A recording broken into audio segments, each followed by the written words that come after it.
Yeah. Oh man, this is gonna be fun. I can't wait. Listen.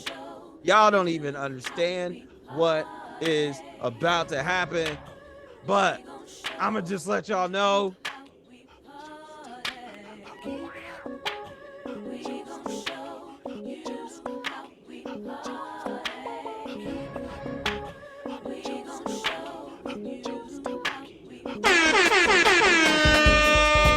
Like girls jump for dicks, don't salt the next man, keep that Lindbergh shit. Up in the cut like gay niggas in butt. I'm black with Indian, my race should be mutt.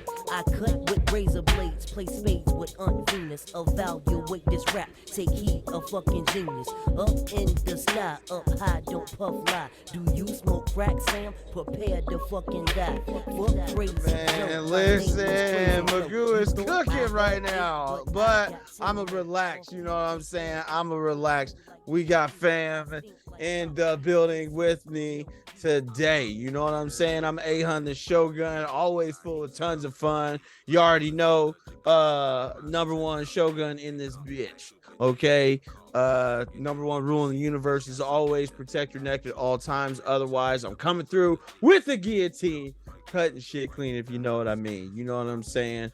I am joined by a special guest today.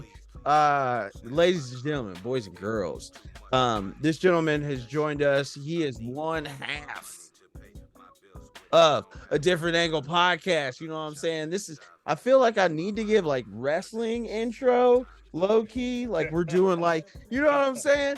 But in the same sense too, it's chill. I'm a relaxed. But yes, he is one half of a different angle podcast. That is our podcast about mental health awareness, and being able to shine and highlight mental health awareness and really just help you kind of get through moments, but also bring in folks and their own experiences with their own mental health, being able to help and support other individuals and things of that nature. So far we're at episode 4, I think. And then I think we've got 5, which is going to be dropping late afternoon tomorrow as well. And then we got episode 6, I believe, on Friday. I don't know what day it is, so I apologize in advance. Right. It might be Saturday, but anyway. Anyways, without further ado, ladies and gentlemen, I would love to introduce to you, of course, we had to do it right because we got to make sure that we introduce family on other pods and we highlight and we host. But ladies and gentlemen, I got my man Kyle G in the building. What's good, bro? What's good? What's good? Kyle G, you know what I'm saying? Mr. Marvel, you already know, aka K Marvel, which is the moniker for the Four Corners of Commentary. Don't forget about that. Niggas! Damn. Coming soon to the CBD Multimedia, to the CBD Network, C.D.B, excuse me.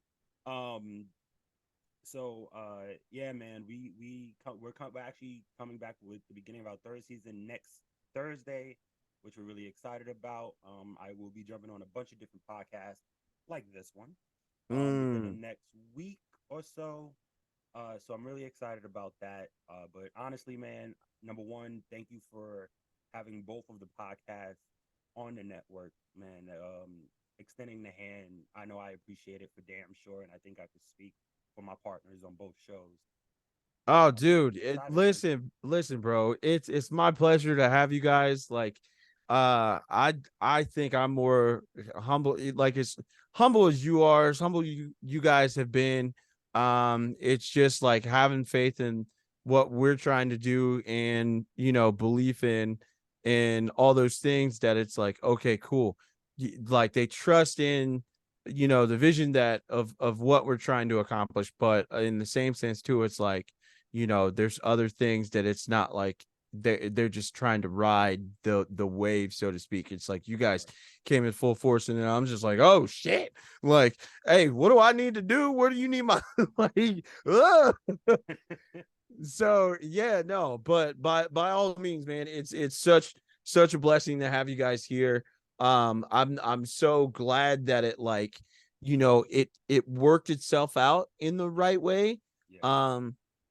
You know, and the fact is like we really do have like tag team combinations in regards to like shows on the network. So, you know, having a different angle, you know, kind of partner up with Aim High, then it's like, yes, you've got it from like the mental health aspect. So you're thinking about like all the things that go on from, you know, the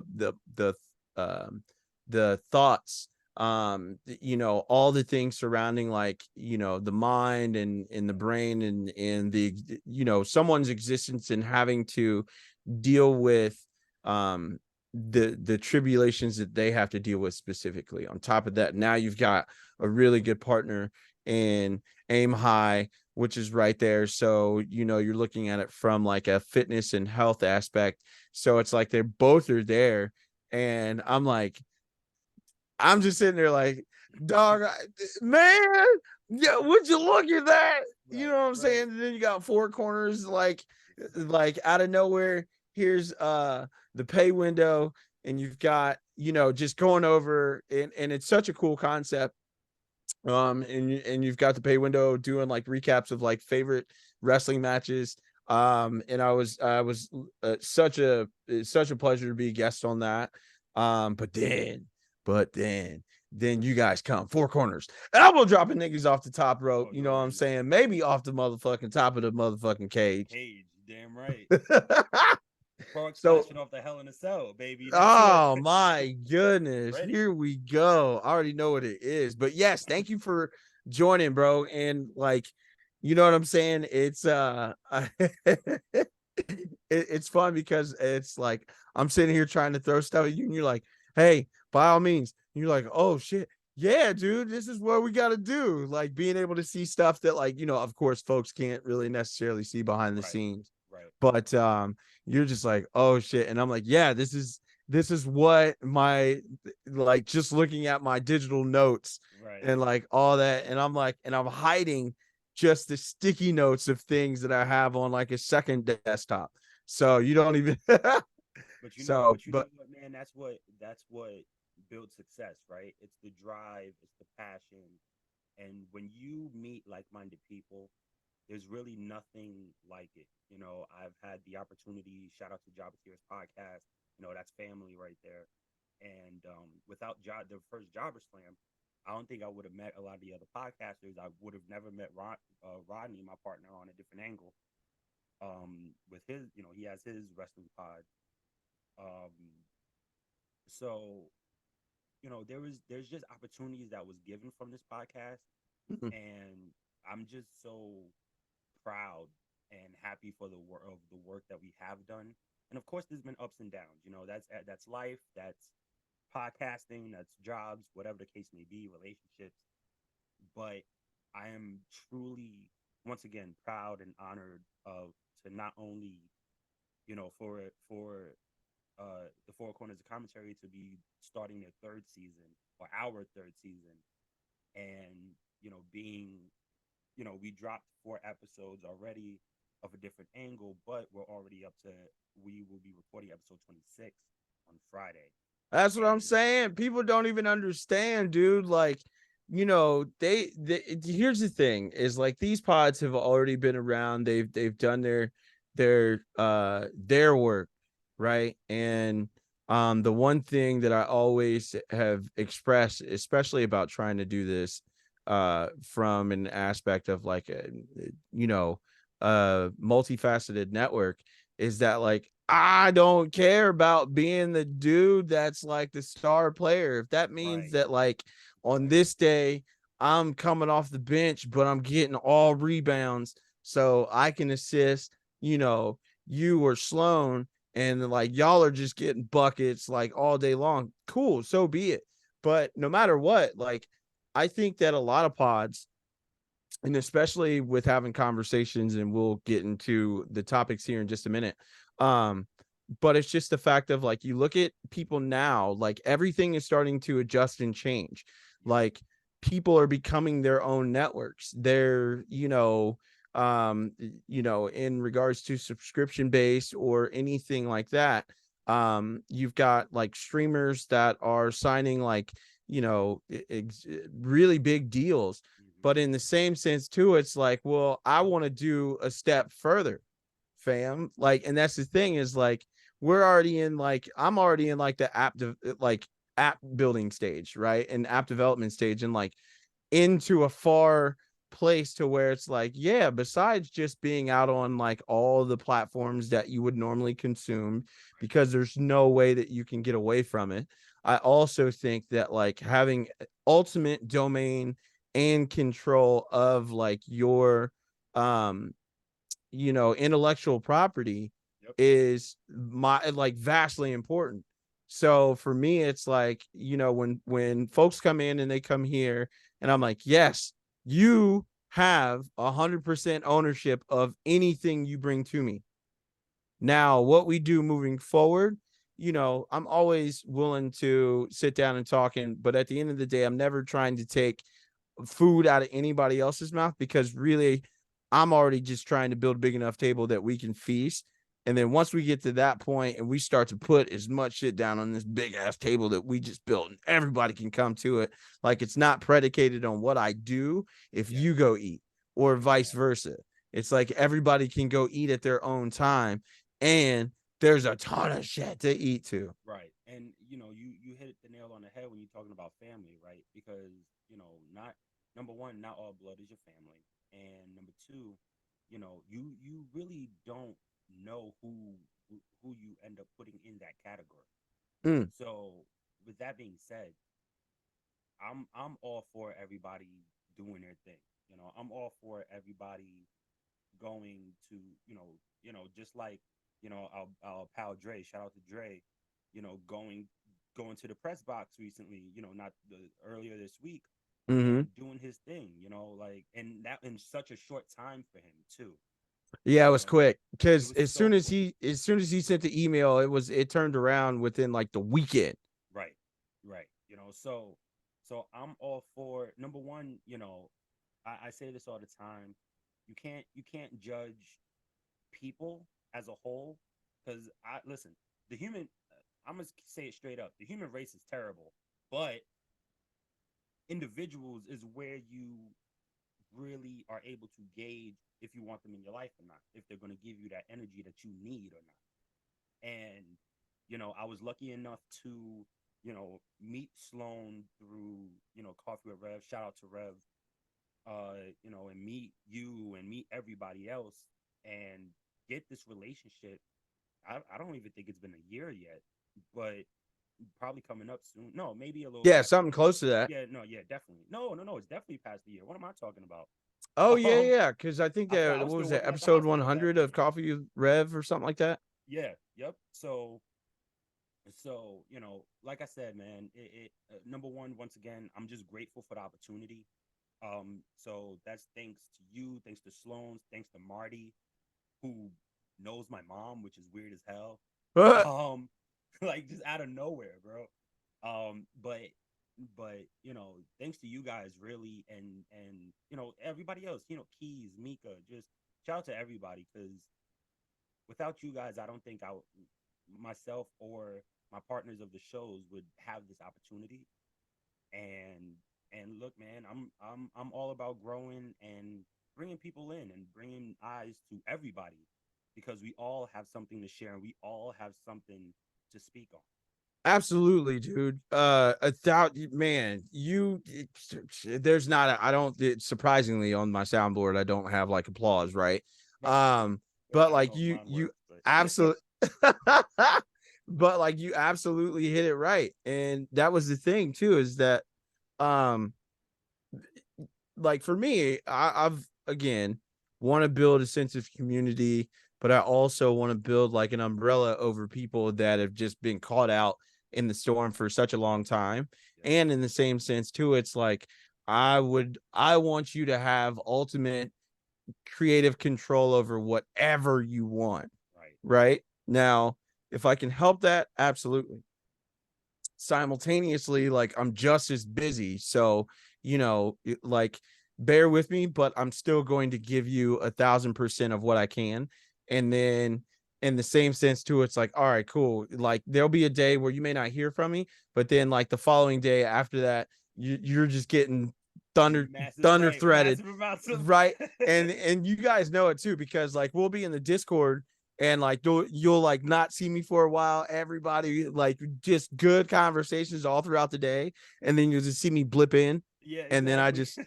just but Sloan's there, you know, because like and Sloan and he said this himself where he's like, you know, Ahun is like the brains of everything. He's like, Ahun runs the shit. I just stand in the back and look Yep, goofy, and he I'm said like, that all and the I'm like, time. no, dog. Like just because you stand in the back don't mean that like you get to stand in the back because like a lot of work that you did a long time. And like I'm just helping to spin the plates now. Right. And he like, yeah, that's it. You see that nigga spinning the plates? I helped him do that. Like, But you know what I'm saying? You know what, bro?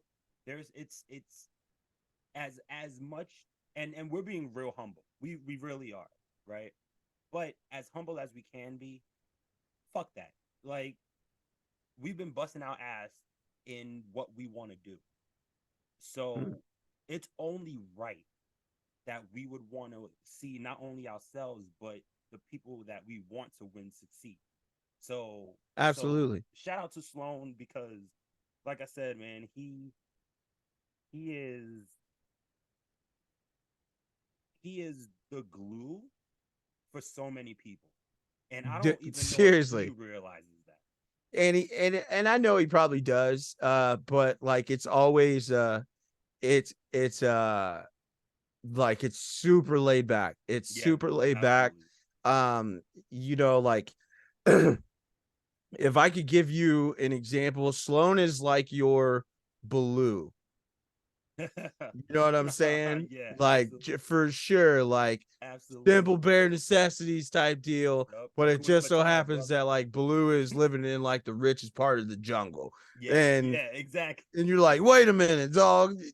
How did you get them one bananas? You got the bananas he's that's Baloo like in King Louis's house. Like, yeah, I don't know how this works. for sure. I don't get how this works. Yeah, he's over there chilling with the Aztecs, but you got a whole thing of bananas, and you just sitting back. With he got the blue bananas that only come from right. The blue bananas. These shits taste and they taste like creamsicles. Like, bro, what? Oh shit. But yes, so above all, man, thank you for just believing in the project. But again, like just being able to see the growth and development, and you know, like we're still in our infancy of like really trying to figure out the best ways of like you know, because I tailor fit so much to like each and every podcast in particular, but I know that how we communicate is so cross-platform that it has really given us a sense of community. You know, like Sloan has always been, you're right, the glue to really, hey, have you done this? Right? All right, cool. So then, you know, and a lot of folks are thinking, oh, well, I need to take a step away from like social media. It's like it is good to take those bereavements, right? Like those leaves of absence, so to speak.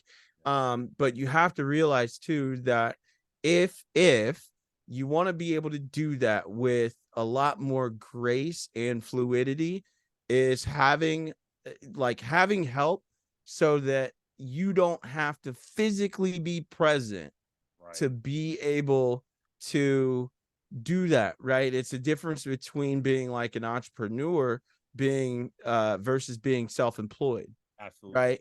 Where it's like you're self-employed, but you still have to be on the clock. Like, you know, I read this book a long time ago. It's called Cash Flow Quadrant. Yes, I know that book very well. And you know, I always bring it up when I'm on this C.D.B, right?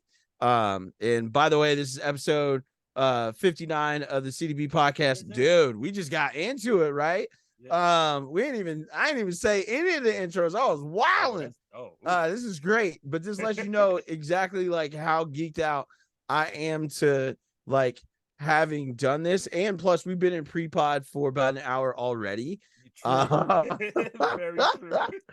But it's just because of like our excitement and wanting to really do this. But in regards to the cash flow quadrant, you know, it's like some people go to work, just to briefly explain it, some people go to work and they have to exchange time for money, right? Well, that is all dependent, like, so the amount of time that you are willing to give up is also based upon the value of what they are willing to pay. Yeah, So absolutely. then you have to sacrifice, and you have to think, like, what's 8 hours or 10 hours or 12 hours for some people, right? You've got some people that work on 24-hour shifts, depending on what they're doing. And you've got to say, like, what's that really worth? But what are you giving up? And like, for me, it's always been about, like, I'm into other people being passionate about things that they're passionate about. So, like, I started to think, like, yo, this is not right. This is super fucked up. I can't believe that I just paid this much money that I was told that was supposed to give me a job at this level. But this was even before we started talking about, the stock market or the housing crisis during the Obama administration, or the recession during the Trump administration, or you see what I'm saying, or like inflation during the Biden administration. So it's like, we're rolling through so many things. We're looking at, like, natural disasters. The precipice is high.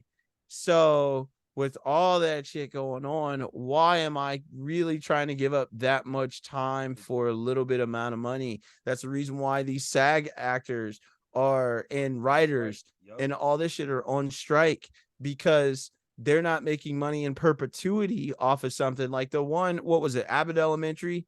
The guy that plays the janitor on Abbott Elementary, that he posted a picture of, like, one of his royalty checks. It was 56. It was like 56 cents, bro. They just won, like, it's like 3 Emmys or 4 Emmys or something, like best written show, for a comedy, best written show, female first, like, all this stuff. And guess what? My man got 56 cents for royalty. That's insane. That's insane. And it's like, I don't even know what else to say at this point, man. Like, these people is like the rest of us, but it's so different. Like, being behind the camera, or in front of the camera, I should say, doing the script, trying to make sure the show is good, and just to feel shafted at the end of the day. You know what I mean? How am I? So there are so many actors, and I can't remember exactly who it was or what show they were on, but I remember there was an actress, big name, and she was talking about how she didn't get that much, and that majority of the people on said show had second jobs just to get right? by. And it's like, yo, you have these people, they always say time is money, right? Well, number one, when do you realize that? Like, when does it actually hit you that that's really the truth? Time truly is money, and you deserve what you believe you're worth. Now, if you have the work ethic, and you have the drive, and you have the passion, and look, mistakes happen. That is what it is. That mistakes happen with everything, jobs, relationships, whatever. But if you have the acumen for it, you deserve what you are paid. And you got to be able to negotiate. You're right. And you also have to be able to negotiate your own price at that point. So if you're in the first part of the quadrant, then that's time for money. Then you also have, where you're probably an owner. So, it still requires you to physically be present. Maybe you can hire some people underneath you, things like that, and in that nature. Then I know there's a difference, so you've got like stocks, bonds, things like that, so investments, and then you also have it to where it's like, I think I would say that the stocks and bonds probably fall, and your investments fall where it's passive income.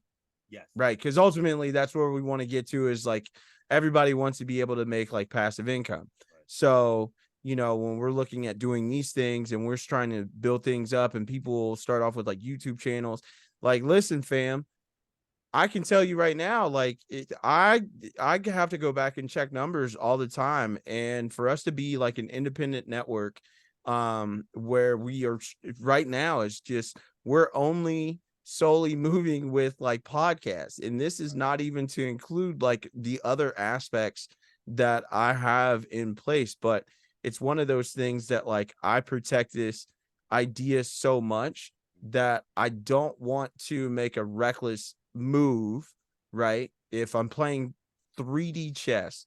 So I don't want to make a reckless move that's going to jeopardize the entire board for everybody. So, I've got to make decisions that I have to think in at least, 5 years ahead. What does this look like? How is this going to work? Do I visualize it? Like I'm writing stuff down consistently on a daily basis, where it's like I'd probably say twice a day at bare minimum. Like there's a list of things that I'm going through, and then I'm just trying to follow up and go, okay, cool. Who else do I need to, like, whose day is it? Where do we need to follow up? What support do they need from me? All right, cool, go. Now I'm thinking, not only just along the day, but then also what the rest of the week looks like, what next week looks like, what Yep. next month, what the next 3 months, looking at the quarter, looking at the end of the year. Like I'm into Yeah. like all of this. So ultimately, like what I can bring in, I also know that that money has to work in and of itself into like other people, because I've got to feed everybody. Yeah. So if that means I got to starve a little bit now, but I can eat a whole bunch later and we can all eat a whole bunch later, cool, let's do it. Right. And talking about the cash flow quadrant, to which once again, shout out to Ronnie and shout out to my guy Joe, because I don't think without them I wouldn't know about it. I mean, you put it, essentially think of four squares, right? Right. Right next to each other, just for the people. And you just said you talked about it, but I don't know how, like image wise. So when you look at it, E is for employee. It's the amount of active work determines your income. That's time is money. B is business owner. Income does not depend on active work, but you have employees and they help make you money. S is self-employed, which is amount of active work determines income, which is time is money. Mm-hmm. And then you have your investor, which is what you just talked about, when income does not depend on your active work, which is passive. So Absolutely. the point is really, you got to step back and look and say, who do you want to be? And look, working for somebody is fine. If that's what you want to do, then okay. Like, there's nothing. One thing I try my best, especially with a different angle, is I try not to knock anybody for their belief when it comes to their life. You can do whatever you want with your life. That's on you. But the pandemic definitely showed me that job security ain't crap. Oh, And not at all. I want to do more, not only for myself, not only for my friends, but definitely for my family and my wife and my daughter. I want my daughter to be able to say, my dad, he had some rough patches, like we all do, but he busted his ass to get what he wanted. you Absolutely. know Yes. so once again, as a family, and I'm talking about CDB now, we excuse me, our goal is to succeed, but it's to have everybody grow together. Mm-hmm. And at the end of the day, that's what it is, man. And not that's not even going into the race aspect of things or anything like that. Bottom line is that it's a familyhood, because we got ladies who might not be on the media team, but they rock with us and we rock with them. So it's the family aspect of Yeah, it they all the they way help around. they help to really kind of bring about the community and round it out in a way that it's not we all crack jokes, and I think that's one thing Absolutely. about like Black Americans, that we have always tried to like smile through the pain, so to Yep. speak, but Yep. like we love to crack jokes, but we always check in and we always say, how's everybody doing, and then like people are very candid.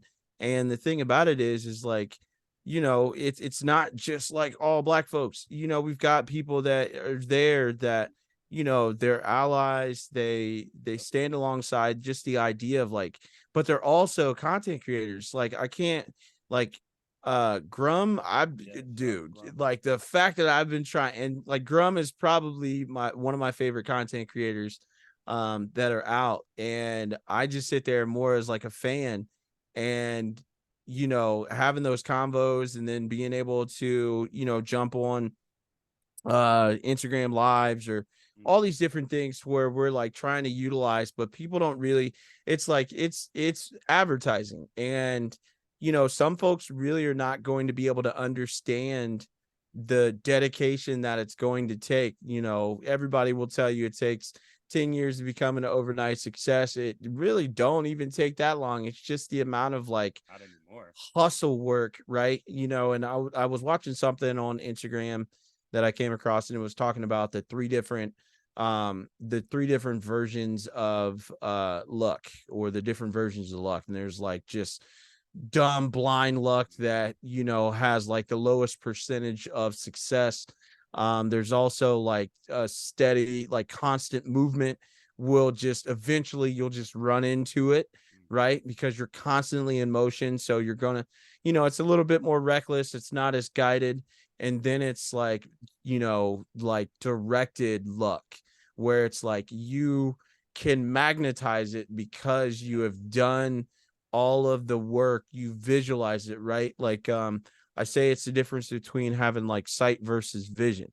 Yes, So absolutely. like you can ultimately see what's in front of you on the highway. This is the best analogy I can give. You can see what's exactly in front of you on the highway. Now you probably can only see, depending upon if you're sitting in traffic, you can only see the car in front of you. More than likely there's other parts of this that you are visually looking for, so you can see what's directly in front of you. You can see what's a little bit further down, but you don't have the best picture, but it at least gives you an idea of what's there. And then there's the concept of like, I know where the final destination already is. Sometimes you're working with GPS, sometimes you're working with a map, and sometimes you're just fucking trying to follow some street signs, Yep. and then you're just guessing. Or there's other times where you're like trying to check the sun to make sure you're going in the right fucking direction, Right. the type Right. deal. So Looking for the North it's Star really and shit. Like, it's a matter of like, where do you, like you said, where do you see yourself, where are you trying to put yourself, what are you trying to do? And um of course we've been getting along in the two on this, but at least on this particular subject, but we both can talk about this for quite a long time. So it's okay. there's But I one more digress. thing. One Yeah, more of thing. course. Go to the topics. My mom. Shout out to mom. She's one of the best people I know. Also, I guess on a different angle. That episode's coming soon. Thanks. But but Ah, and I mean on the CBD network. Thank you. hey. But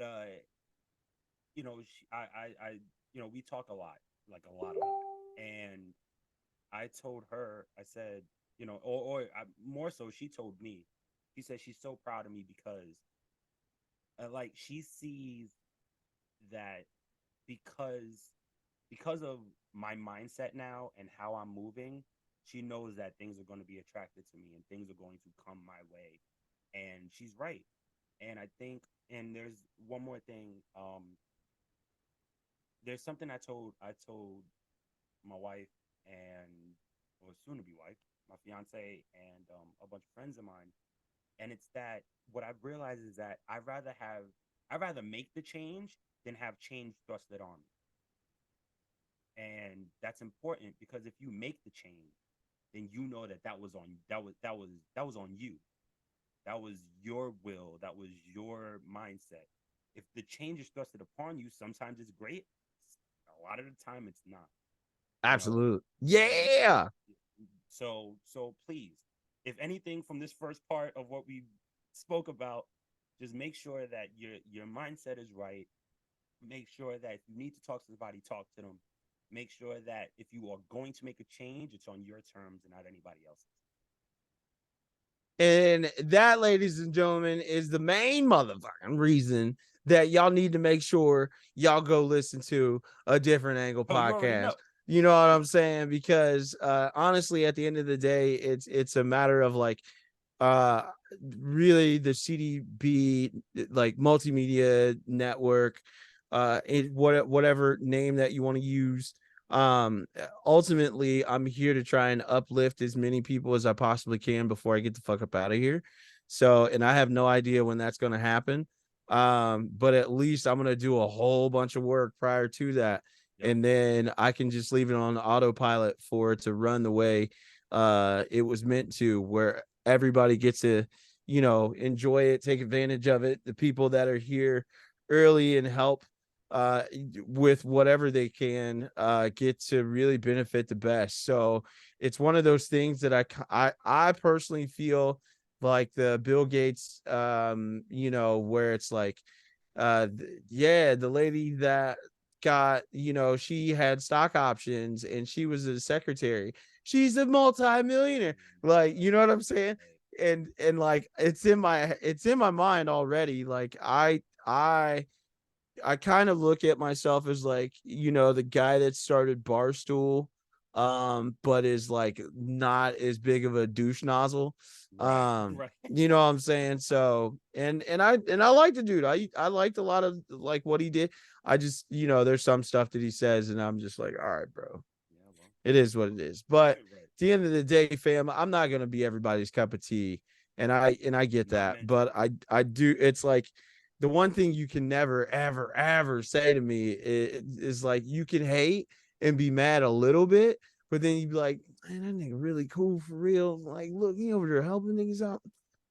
And then you mad because this could have been you You want to too. hate him, right? It's like you This want to could hate have him, been but you too. can't You now. just mad because you're like, man, I should have been over there. He was really putting niggas on. Yeah. I'm not even doing it because half the time they're really doing it themselves. It's just All you're we doing is just add a fabricating. little bit more to it, and maybe it's confidence, to be quite honest. And I'll be 1,000% like, every single day I love chatting with Dre because we're always texting all throughout the day. And everybody, like, it's either on Discord, we're chatting. We either talk via text or like we got group chats, all this stuff all over the place, man, all over the place. But like the excitement that he had coming out of this past weekend where he got to be a part of the Premier Lacrosse League in Denver when they were there, and he was at press weekend like you had mentioned earlier.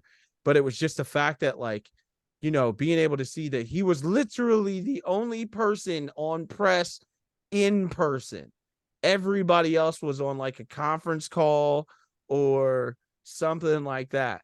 And sometimes all it takes is for you just to ask. And if after you asking, you get a yes to get in the door, show up. And then when you show up and like you're there, like he's sitting and like he's sending pictures. You see him on the sideline. He's taking pictures with like Hall of Fame like lacrosse players, like everything like that, and being able to get like audio too, because it was just that was amazing. It's like he's just sending like audio clips, and I'm like, right? huh? Right? It's almost like being a proud dad. Oh, dude, I'm right? like, that's how you go.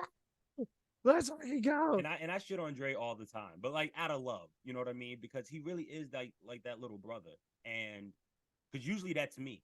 Usually, no matter how old a person is, whether they're older or younger, I'm the little brother because of how I am and my personality. But like I said, man, looking at Dre and just how quick things kind of moved for him and his excitement it makes us want to succeed more. And man, you Absolutely. gotta love it. Oh, You it gotta love does. It gotta love does. It does, yo. All right, y'all. That was a very long segment. You already know what it is. First and foremost, want to say rest in peace to a couple folks. Of course, you heard at the beginning of the podcast, it started off with the Timbaland and Magoo song. Here recently, Magoo, hip hop legend, famed for a lot of hits in the early 90s. hip hop and R&B hip hop artist, but he was always in the clique with like Timberland, Missy, Aaliyah, everything like that. So he recently passed away, and he was young too, man. So me being 40 and being at a closer age that I'm getting, closer to the my side of mortality than I was when I got here. Um, I want to say more than anything, rest in peace to him. Prayers, blessings, and good energy being sent to his family, his loved ones, everybody affected. Also want to say rest in peace to Clarence Avant. Why this is important, and the more I started to read about him, then it was just going into like how he is celebrated, right? So Clarence Avant, who is known as the Godfather of Black music, along with industry, film, sports, everything. Like, he was super influential. He passed away in his LA home at the age of 92. So for me, like, being able to hear and see and look at all the things that even after we got a chance to read through it, right? And we were chatting about it, but this was even prior to that. It's just being able to see all the stuff that he was able to do, but the impact that he had and the legacy that he leaves behind. So that's why I'm like, damn, this is exactly the type of shit I'm trying to do for everybody out here. So being able to see stuff like that, as sad as it is to see that he's moved on and transitioned. But the fact is that he lived a long life, and the impact that will be left long after him being gone. So rest in peace to him as well, him and Magoo. But more than anything, y'all, since we're here and we're talking about music, you know what, let me do this, man, because I gotta there we go. We're gonna make you feel good a little bit. You know what I'm saying? We're gonna have a little music break real quick. Bring the vibe up. I know everybody out there, y'all probably dragging a little bit, you know what I'm saying? It's all right. But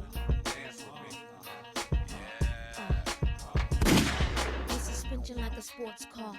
Shanta got big lips and handlebars. Put it on Tim like a porno star. Run back the tape, but you not him niggas going. yours. I'm coming, baby, like the big black kahuna. I wish you would have humped me just a little sooner. Now rich, like silver spooner. Now here's the finger, now I got to moon you. I wish you would have did that 2 years ago. go. Let me feel the body hit the skin.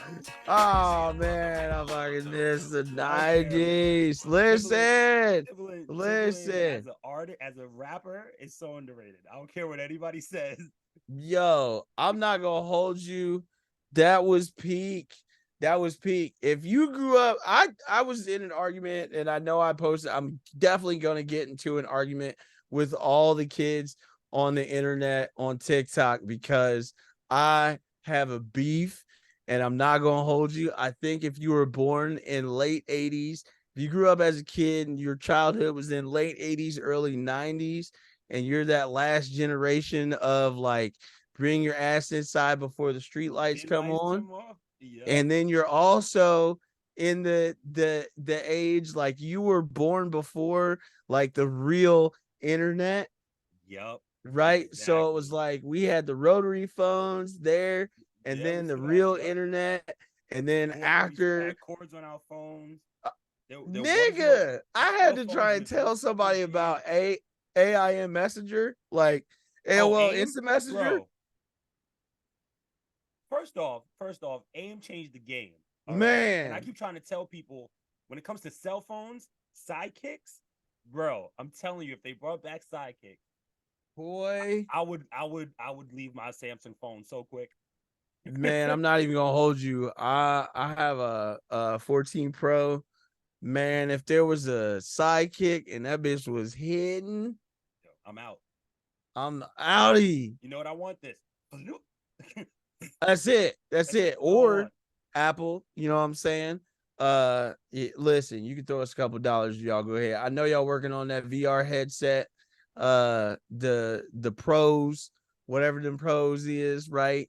That, I mean, that's cool, augmented reality and shit, but I feel like a whole bunch of niggas are gonna be walking in and stuff because they ain't gonna be paying I'm attention. allergic to fruit. I can't. I like space and shit. What? What?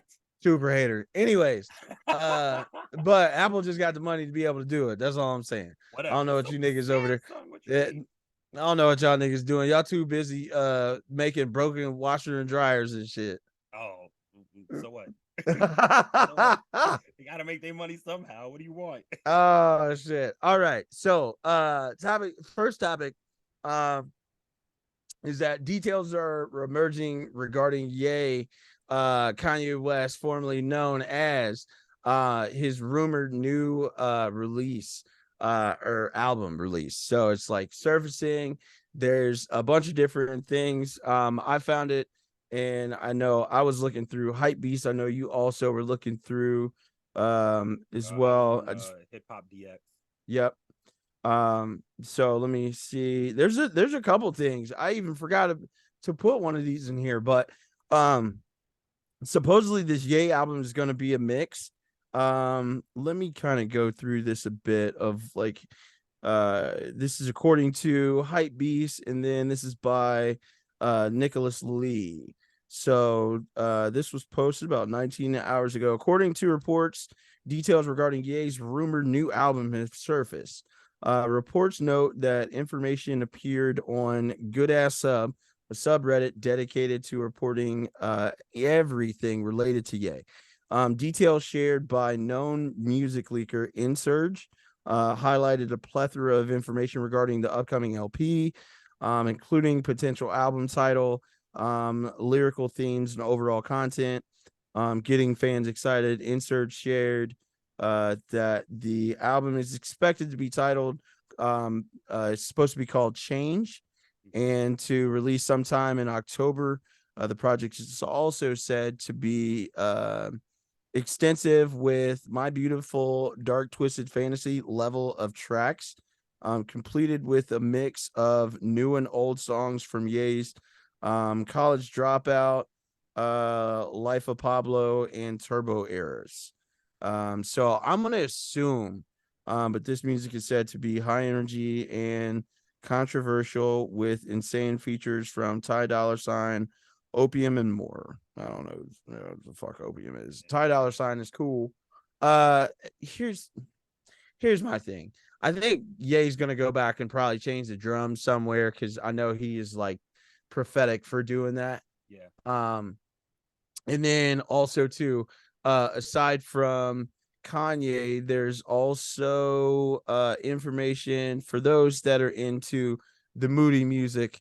You know what I'm saying? And then there's also supposedly an album, or at least some type of music that's going to be coming from Kid Cudi soon.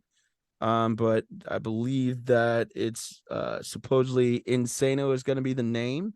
But there were some hints that you saw on, I don't know if you guys are still on Twitter or X or whatever the fuck, Twitter X. I'm gonna still call it Twitter, bro. I don't care what you try to rebrand it. Like, niggas still look like Twitter. You just put an X somewhere and that ain't do nothing. Tried to name it after his kid, bro. You know what I'm saying? Ampersand, hashtag, uppercase, apostrophe. Yeah, that's his son's name. Yeah. Oh, I know. Gleek Glop, Glorp. Anyways, yeah, so Kid Cudi's got something. He was on somebody had tweeted, and it was like Kid Cudi rollout starting next week, baby. And then he originally said it was this week, but then he continued on to reply, because I think he was just like responding back to people. So it was like, never said single this week. Y'all got to really watch and listen to my video post. I said the next single is coming soon, not this weekend. Something else is happening Friday. Stay tuned. So, yeah, it sounds like he's got some covers. There's more stuff that was there. Album pre-save this Friday and album covers debuting with bundles, vinyls, and CDs available same day of release. They ship that week. You'll get them quick, promise. And then let's see. I'm highly intrigued to see what samples Kid Cudi is using for Insano, because that's where I think he called it. But he's doing 4 covers. I'm not sure what covers he's going to be doing. But yeah, that's pretty much the gist of it. He's doing a really good job of, like, you know, his following and getting them hyped for that. I would say that I'm looking forward to, even though I think that Kid Cudi's last album left a whole bunch to be desired, I'm still looking forward to Kid Cudi's album more than I'm looking forward to Kanye's album. That's saying a lot. So I think, I don't know, man. I might be vice versa on that. There was definitely a couple albums I wasn't feeling with Kanye. It didn't really, drag me too much. But just hearing, first off, College Dropout, that's an instant classic. I was a fan of Life of Pablo, and I'm a huge fan of my Dark Beautiful Twisted Fantasy. So I think, with a mix like that, because I believe that was Ye. We were saying that was those 3 albums was pretty much what Ye sounded like. So if it sounds anything like Ye, I think it's gonna work. But you're right. With Cudi kind of missing on the last album a little, I I think he understands that. I think he knows that. Especially after that performance where he just ended up walking out because they booed the man off stage. He has some redemption to do to Well, this album. here's what I'll say with Cudi, which is kind of weird, is like, you know how the moody dudes like Travis, or like in regards to their music, I'm not saying necessarily them, but like the moody dudes, you got Travis, Kanye, all having taken a lot of Cudi S style. uh-huh Yeah. yeah, like having like a Cudi style, like taking a lot of like Cudi strengths and really growing their brand. It's almost to the point that it's like now synonymous with them more than anything, which is like, it's crazy for me to think that like Cudi's never going to be like the type of dude that's like super hype like Travis, right? Yeah. But like Travis took a lot of like Cudi's like strengths with like synths, auto tune, things like that, and then was just like, nah, fam, I'm just gonna and like really pull this shit into a different lane. So, that's why I think people look at Cudi as like a feature more than like a headlining artist. Attraction, right. Yeah. Right. No, I mean, I wholeheartedly agree. But like I said, I think, look, it's like I say it with wrestling all the time, man. If we know what's gonna happen, then number one, they're not doing a good job at presenting it to us, and number two, we're not doing a good job because we're not supposed to know what happens. So I think right now, we just gotta wait, man. And October is literally right around the corner. Mm-hmm. It's so close, and that's the thing too, is like, I guess the next major event is like Halloween, so you really have to think you've got October, well, September of course, but you've got October, November, December. Right. So we're in like the middle of the third quarter right now. Right. And to be here already in 2023, which seems like we blinked and it went by way faster, because it's just like we're moving at a way more accelerated rate. Maybe it's that particle accelerator they turned on over in Europe, but I'll digress. But yeah, there's a lot of work that's got to happen musically for me with Cudi. There's not like there's got to be like OG Man on the Moon. Yeah. Yeah. Like I want to see him like pull another collab with like King Chip, or formerly known as Chip the Ripper, right? You know what I'm saying? So that's like I don't know. I know that, and for us to be sitting here talking about, especially in like context of mental health, like it's so unfortunate because he's such a talented artist, and like he's impacted a lot of people in multiple parts and genres of music, but it's like he doesn't get the credit. And for anybody to be throwing water bottles at Kid Cudi on stage, Just to start a stupid ass trend. I don't even want to talk about like that. to just be throwing water bottles on stage, and yeah, like But that man for is what? not there. Like y'all paid to go see him. Exactly. So the disrespect is. This is gonna be the only thing I say about that. I don't know. Like I know the planet was really messed up before the shutdown and everything, but since the shutdown, things have gotten just so much worse. And I don't know. For one, I'm over it. So you ain't gonna throw nothing at me. Yeah, no, for sure. That's why I'm like, no. Listen, chairs, tables, ladders, all in. Everything is in fair play.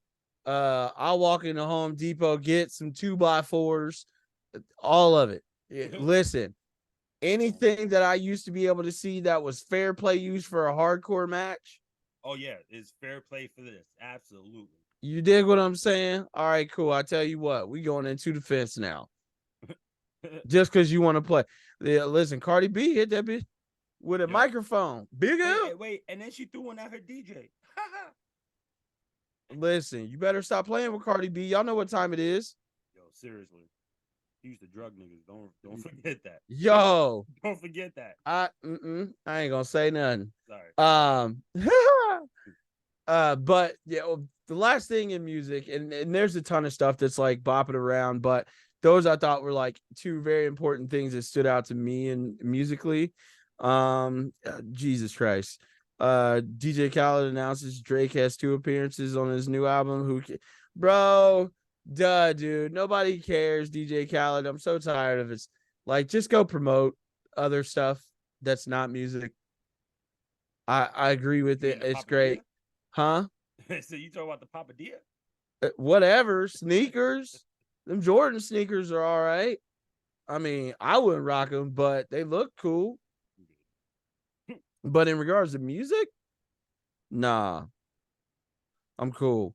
Then they talking about Sexy Red, sex tape came out. I'm gonna keep it moving. Who cares? This is it's oh my goodness. I don't care enough. I'm so sorry, y'all. I will say, before we get to this other topic, that Post Malone has a Tiny Desk performance on NPR. There's a Freddie Mercury exhibit somewhere. But yeah, I'm skipping through a whole bunch of shit. Like, I haven't seen Post Malone's Tiny Desk. I like Post Malone, but I don't think I could do without, like, I need to have the 808s, like, you know what I'm saying? Yeah. Because other than that, Post Malone is just a like pop singer. He wild jaw with White Iverson and got the fuck up out of here. Yeah, just like MGK and all the rest. I don't even want to talk about that one either. That's all I'm saying. But MGK still rap though. Sure. Anyways, kind of. I will say this though. I found out something today about literally one of my favorite artists of all time, Luther Vandross, was huge into wrestling. Really? I didn't know that. Yeah. Gregory Hines was sitting there and he was saying that when they were like recording a song, he literally stopped the entire studio session to watch WrestleMania. I was like, I don't understand how one of my favorites, could become the greatest of all time, just like that. Like, Right. Yeah, listen, and like then he here's the said, crazy he thing said he went to is SmackDown. Like he was, yo, he's the man. Luther was in it. And here's the wild thing that I didn't realize either. I was on an Instagram post somewhere and they were talking about Luther Vandross got turned down by every single record label he went Yeah. to because he put up I can't remember what the original song was that he recorded out of his own money. And then like nobody backed him. But what's crazy though is that like I started to see that a lot of like Luther Vandross's hits are covers. Mm-hmm. Like he's covered the Carpenters, Yep. Dionne Warwick.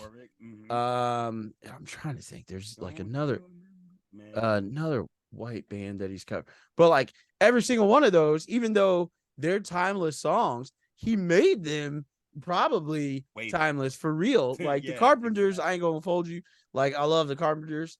And if y'all don't know about the Carpenters, like, hey, Jan Carpenter, she was bad. She was a bad woman, bro. Like, could do a drum solo, boy. Yep. Y'all better stop playing with her. But tragically, I think she lost her life. And I love it. I love it. And that's the thing too, is like people really don't understand. Like if you're a great artist, people think it's your own art. Yeah, absolutely. I did forever. Oh, dude. Forever. I was like, nigga, what? I'm sitting here looking and I'm like, damn, I didn't know that was a cover. Bro, A House Is Not a Home.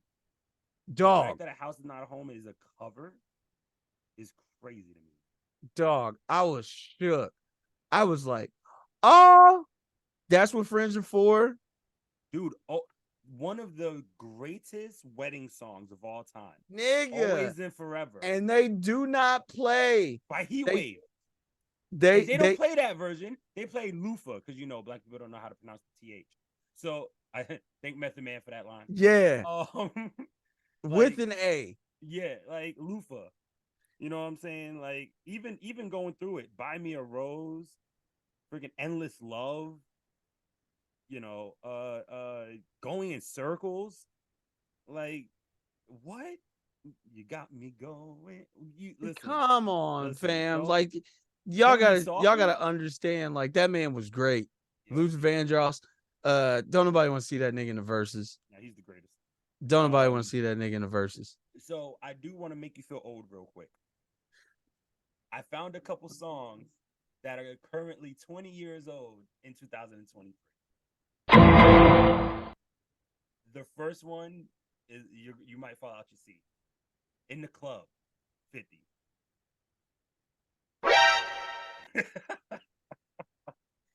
What? Get Low by Lil Jon.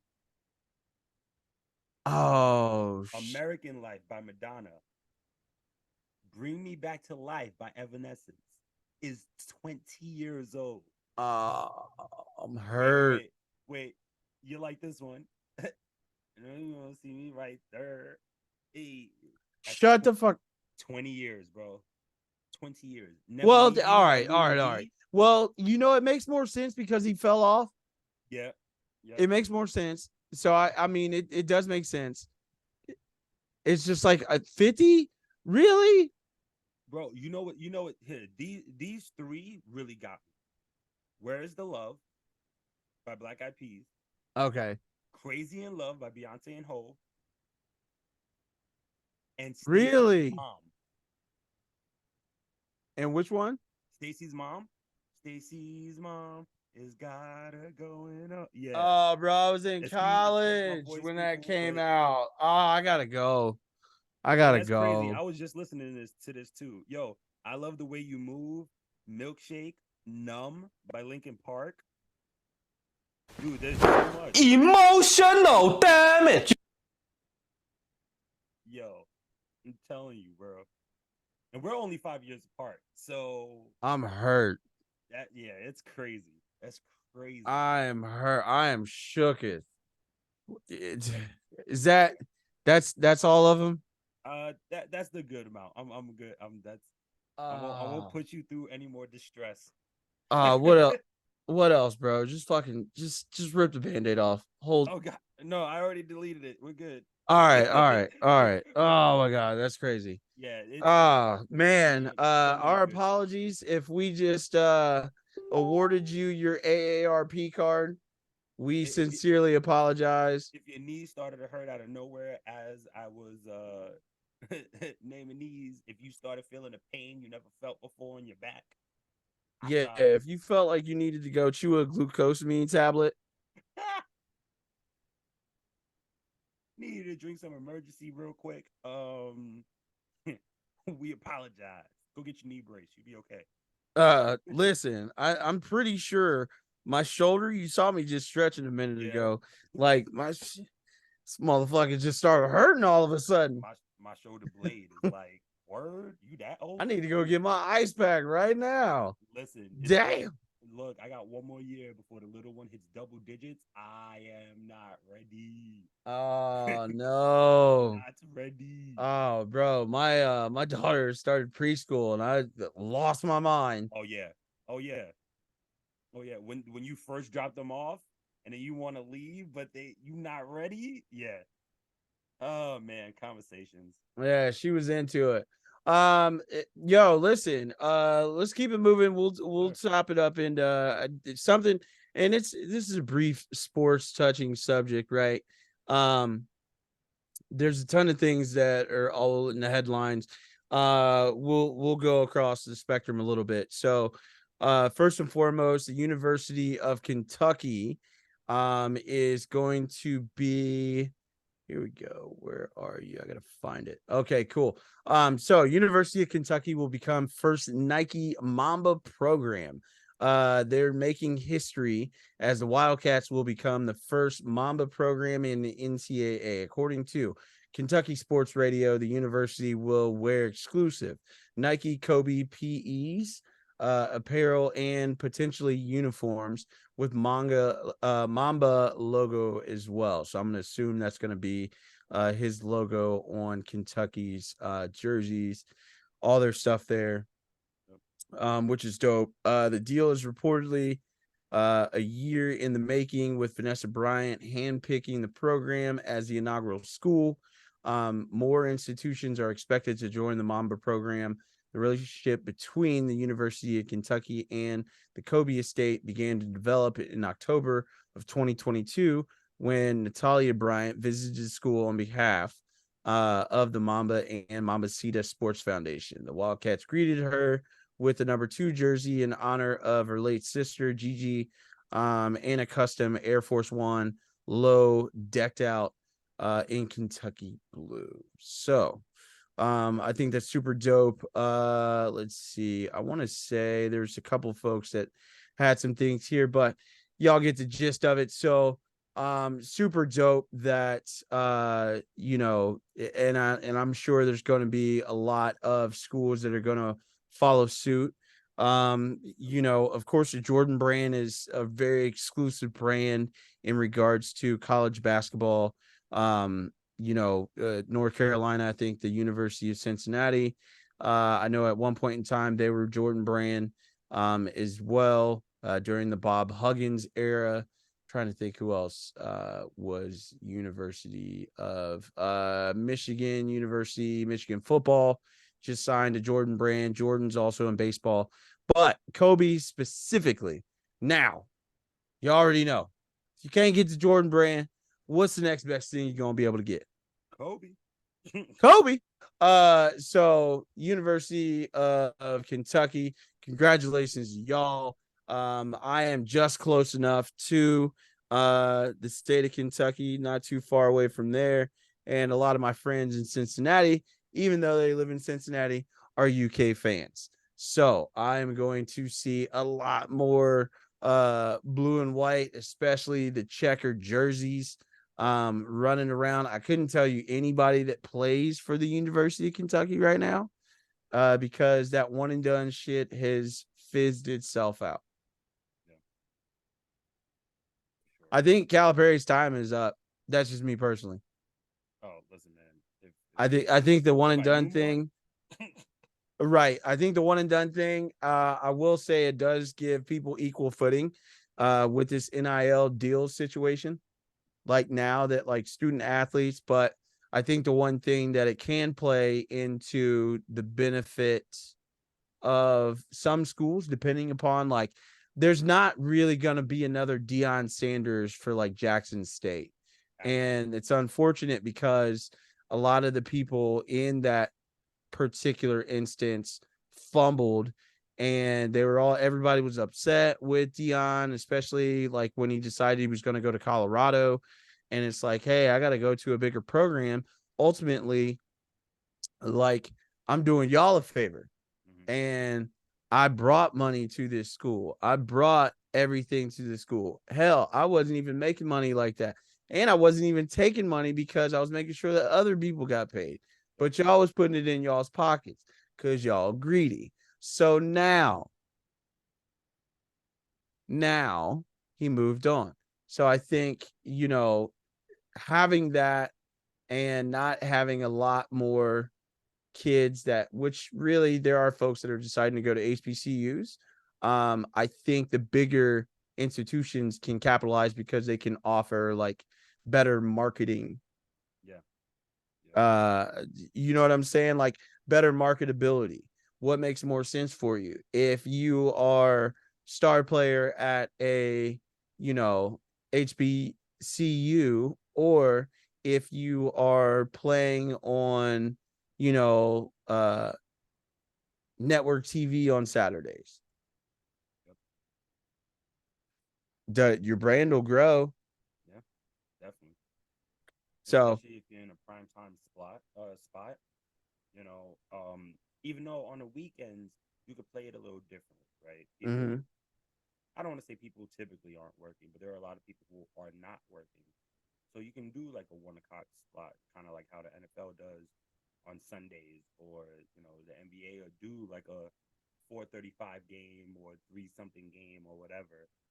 Same thing with baseball. So if you can get a good TV spot, in whether it's your home state or national, it really does help. Especially like you said with the NIL deal. Excuse me.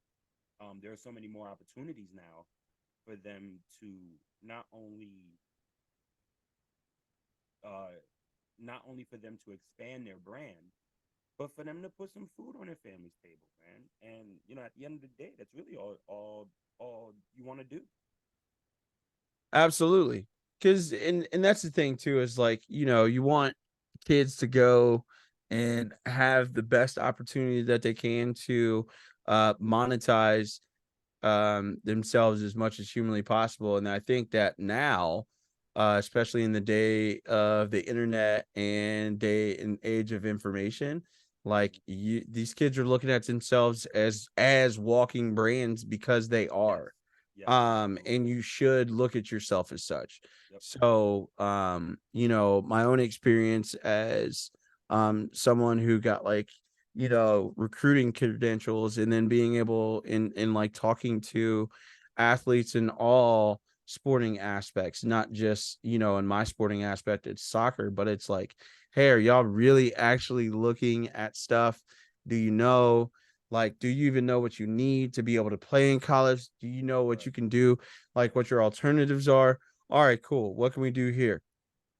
Now incorporate on top of that, that like you can sign an NIL deal at, in high school, and you can take that with you but you better hope that you're not signing a 360 deal. So again, that's just being smart, and people are becoming more savvy about it. So Yeah, definitely. um There was actually a sports topic I meant to bring up with you pre-pod, but the whole situation about the young man that the blind side is after oh is dude, based I off of. totally forgot So about that. yeah, so long story short, folks, the young man who the movie The Blind Side with Sandra Bullock is based off of just found out that his so-called adoptive parents didn't adopt him. They were doing No, to no, him. no. So Well, I know what I they were do doing understand. to him what Britney Spears' dad did to her. Correct. So Michael Orr, I think, came out, and Michael Orr, I think, is retired from the NFL. Was a former lineman for the Baltimore Ravens. Went to play football. If you've heard the story, then you've seen the movie The Blind Side with Sandra Bullock, and then I think it's Tim McGraw that plays the dad. But it's the story of Michael Orr, who was a young man in high school, supposedly was going through a rough time, things like that, and then signed. What it made to be a feel good story, and the family was with him. Well, lo and behold, he comes out to say that that's a lie. He wasn't adopted. He was put into a conservatorship, which Kyle had just mentioned. Which is exactly what Britney Spears was in. Not only that they were profiting off of like his royalties. They were getting money for like his business deals. And this was only a couple days after, I believe, that he had turned 18.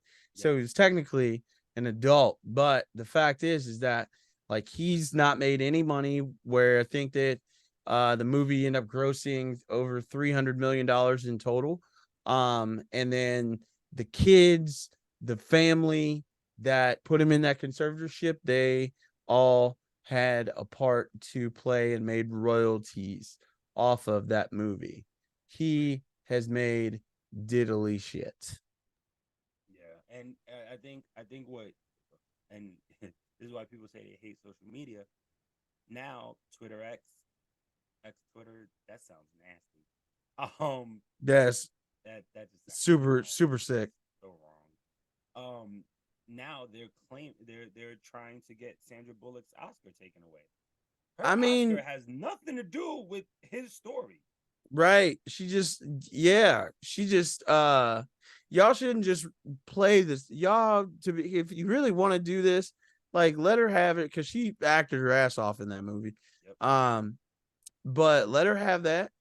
She's not culpable. She's just the lady that played him. Right. It's not her fault. Why are y'all not going after Tim McGraw? He was in the movie too. But y'all want Sandra Bullock? Come on, dude. Like, come on, stop it. Let's be honest, man. Like, and this is what I hate about the new like mobs of the internet, where it's like, we've got to go fit.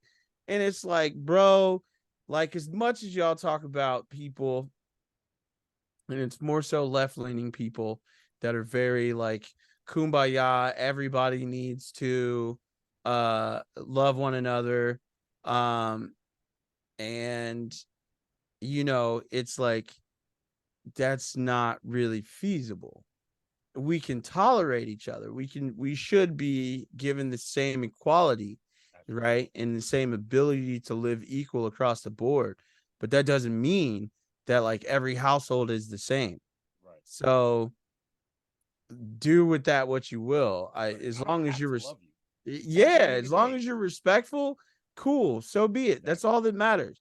But like, I always laugh when I get on in these like open chats on like, Twitter Spaces, more than anything. If you get into the live chats on TikTok, and like the conversations that they have, you're just like, nigga, what? Like, just simple stuff. They'll crack jokes. Like, people will like dog walk somebody if they don't agree with them, and then they'll like bully up on them, over talk them, and then be like, well, okay. And it's like, dude, so if I did that to you, you would sit here and boo-hoo and say that you were a victim of me being insensitive or XYZ or this, that, and the third. Like, if nobody conforms to how you think personally, like when the topics of conversation go into, and I know we totally went off. I don't really care about the Blind Side family. I think them niggas are nasty. Sorry, but we're going to get back into this TikTok thing because that's more imperative to me. But I think Michael Orr, you should have been said something, bro. The movie done been out. I kind of don't have as much remorse for you now. Oh yeah. And If I you knew, also like it's long since overdue. Yeah, you're right. If the nastiness is this nasty, I just need to know some. I got some questions, Michael. Or it's like, when did you figure out? yeah, right. Because the movie done been out, they were at like the family was with you when you got drafted. Mm-hmm. Because they made sure to put it at the end of the movie. Yep. Yep. That's all I'm saying. But anyways, yeah. So this neither here or there. That family, they need to go to jail, for doing all that nasty foul shit. They were saying, I want y'all to keep that same energy y'all have for Britney Spears, for Michael Orr. How about that? There's my thing. But like I was saying about you mobs on TikTok, y'all are super weird, and like, yeah, it's cool. Like, people are not gonna think the way that you think. The one thing that I can tell you, which is very easy, is like, nobody cares. I don't care. I don't care. I know how to like have topics of conversation. If I decide I'm going to jump into a live, because TikTok is a little bit different, Yeah. right, than most people. And that's one thing I haven't seen as much with these new algorithms, like Facebook lives. I've not seen them. Yeah, it feels like they haven't been around. Like they've kind of Like, shut them down a little bit. it's high key, low key. Well, I think with like the weariness of not knowing what's going to happen when you go live. Right. But in the same sense is like, I don't know. People are elsewhere on the internet. But like, to see these mobs though, when you like jump into live, and on TikTok, you have to have 1,000 followers, bare minimum, for Yep. you to go live. And then when you do that, you could potentially be doxxed or flagged if people don't like you. Yep. Like, it's just kitty shit. So it and is it's what it crazy, right? is. We've been talking about mental health essentially this whole episode, and this is the flip side. Okay, like you were saying, what if you go and you shut somebody down and they boo-hooing? Oh, they affected my mental health. No, no, no, no, no, no, no, no, no, no, no. Don't use mental health as a crutch. That's not what the awareness is about. You want you if you cared so much about your mental health, then you wouldn't be shutting down so many people or trying to be so disrespectful to so many people. So, Right. like, don't use it like as a shield. Oh, my mental health. Oh no, I gotta protect my mental health because I came at somebody and now they're Right. coming back Oh, at me. yeah, No, hell and they no. checked me, and then I realized I was too fragile to not be checked Right. like that. Like it's like what the Planet's champion used to say when he was WWE champion, a la Daniel Bryan, a la Bryan Danielson. These people are fickle. You know what I mean? Like that's just what it is. People are freaking fickle, man. Yeah, and yo, here's a wild thing about it is like, and we are bouncing a Oh lot, no, hell but no, and no, that's hell cool. no. But here's the thing though, and this is why I wanted to get to here, because like in TikTok, there were so many people that like jump to a conclusion. Like, when it comes to, like, not everybody needs to be given a platform, or y'all need to share y'all's opinion on the Right. interwebs. Yeah. Because Right. when y'all start to share the opinion on the interwebs, when number one, most of y'all make a knee-jerk reaction because you want to be first. You Yep. want to be that first person to give your insight, and then look as if like you are, oh, so studious, like you're such an amazing human. Like, most of y'all are trash bag humans. Number one, like, I know this, we all know this, we figured this out. So there's that. Number two, some of y'all are just dumb as absolute like Bricks. dipshits. Yep. Like doornails, jack in the boxes, I don't care. Like inanimate objects that like sit underneath your washing machine for like 3 years. Yeah, like same complexity and absolute originality in that aspect. So that's what I'm talking about. Like, y'all are dumb. And I'm one of them people too. And you know what? But the thing about this is that it's okay. Like, I'm not for all of you. Right. It is all right. I know this. But what I'm very comfortable in is the fact that, like, number one, I can give space for anybody, because I would much rather dialogue and have discourse with you. And then while doing that, what that's going to do is it's going to allow you to either show how much you know or how much you don't. More often than not, people will show how much they don't, because they'll regurgitate all the things that they do. Absolutely. And it's just, man, I think people are too reactionary, and instead of just stopping and either thinking it through or taking that step back, because that's so important in life, you know. And yeah, I mean, I can't say my later years, you know what I'm saying? Like, I'm 35, but in these past recent years, those are the things that I've figured out, man. Sometimes you really gotta just take a step back and really just think to yourself, what am I gonna say? What am I about to do? You know, what's the next step?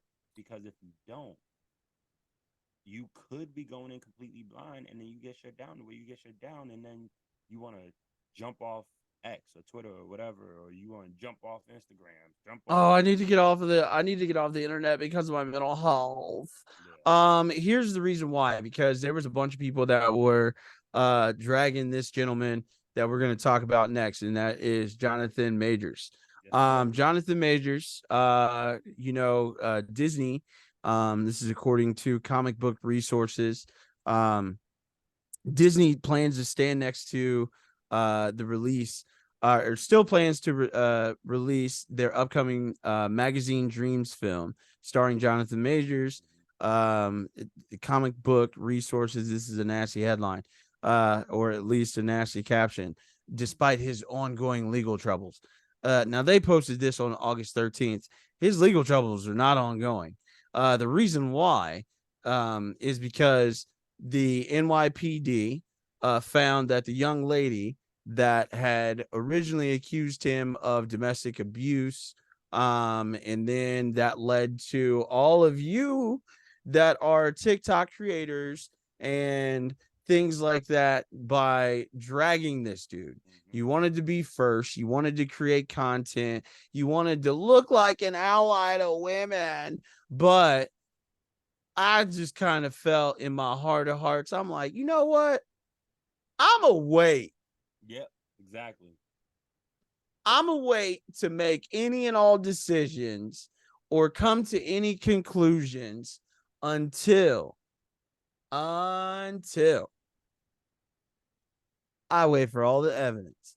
Because, yeah, sure, he got arrested. Yeah, sure, there's a lot of people that dropped him. Yeah, sure, there's a lot of people that, like, threw him in the court of public opinion and found him guilty. Because you're supposed to believe all women. Supposed to. I just wait until the facts come out. Because some of you motherfuckers be lying. Men, women, non-binary, kids, adults, elderly. It don't matter. Politicians, especially, you niggas all is lying. And you know what? Truth always manifests itself to the light, no matter how you try to suppress it. Because more often than not, wherever you go, you are under Big Brother's watchful eye. Yep. And guess what? And if you think for one fucking second that a man who is backed by Disney, they are not going to do their own due diligence and digging. Meanwhile, if y'all didn't know this, the young lady who said that she was being domestically abused by Jonathan Majors also was then, ergo vis-a-vis, hit with the Uno reverse card, and then they charged her. Yep. Not only that, but this young lady also has now fled the country. Now that she is being subpoenaed to appear, or they are wanting to arrest her. Excuse me. But you motherfuckers on TikTok got real quiet. Y'all were so loud to condemn this black man, which y'all do a ton across the internet. I mean, what did we say? What did I just say about being reactionary? You know what I mean? Like, this is, to me, this not to the extreme of what I'm going to compare it to. This is Amber Heard, Johnny Depp all over again. Now, don't get me Oh wrong, my Johnny God, Depp, yes, dude. Johnny did his dirt. Like nobody's fucking perfect, but yo, ain't no way, So my thing is this: once again, learn the facts, and if the facts aren't there, don't come to your own conclusions, because you do not understand, especially in the world that we live in now. You do not understand how much your words on social media and your reactions on social media can end somebody's career, can stop putting food on their family's table, and can completely destroy who they are.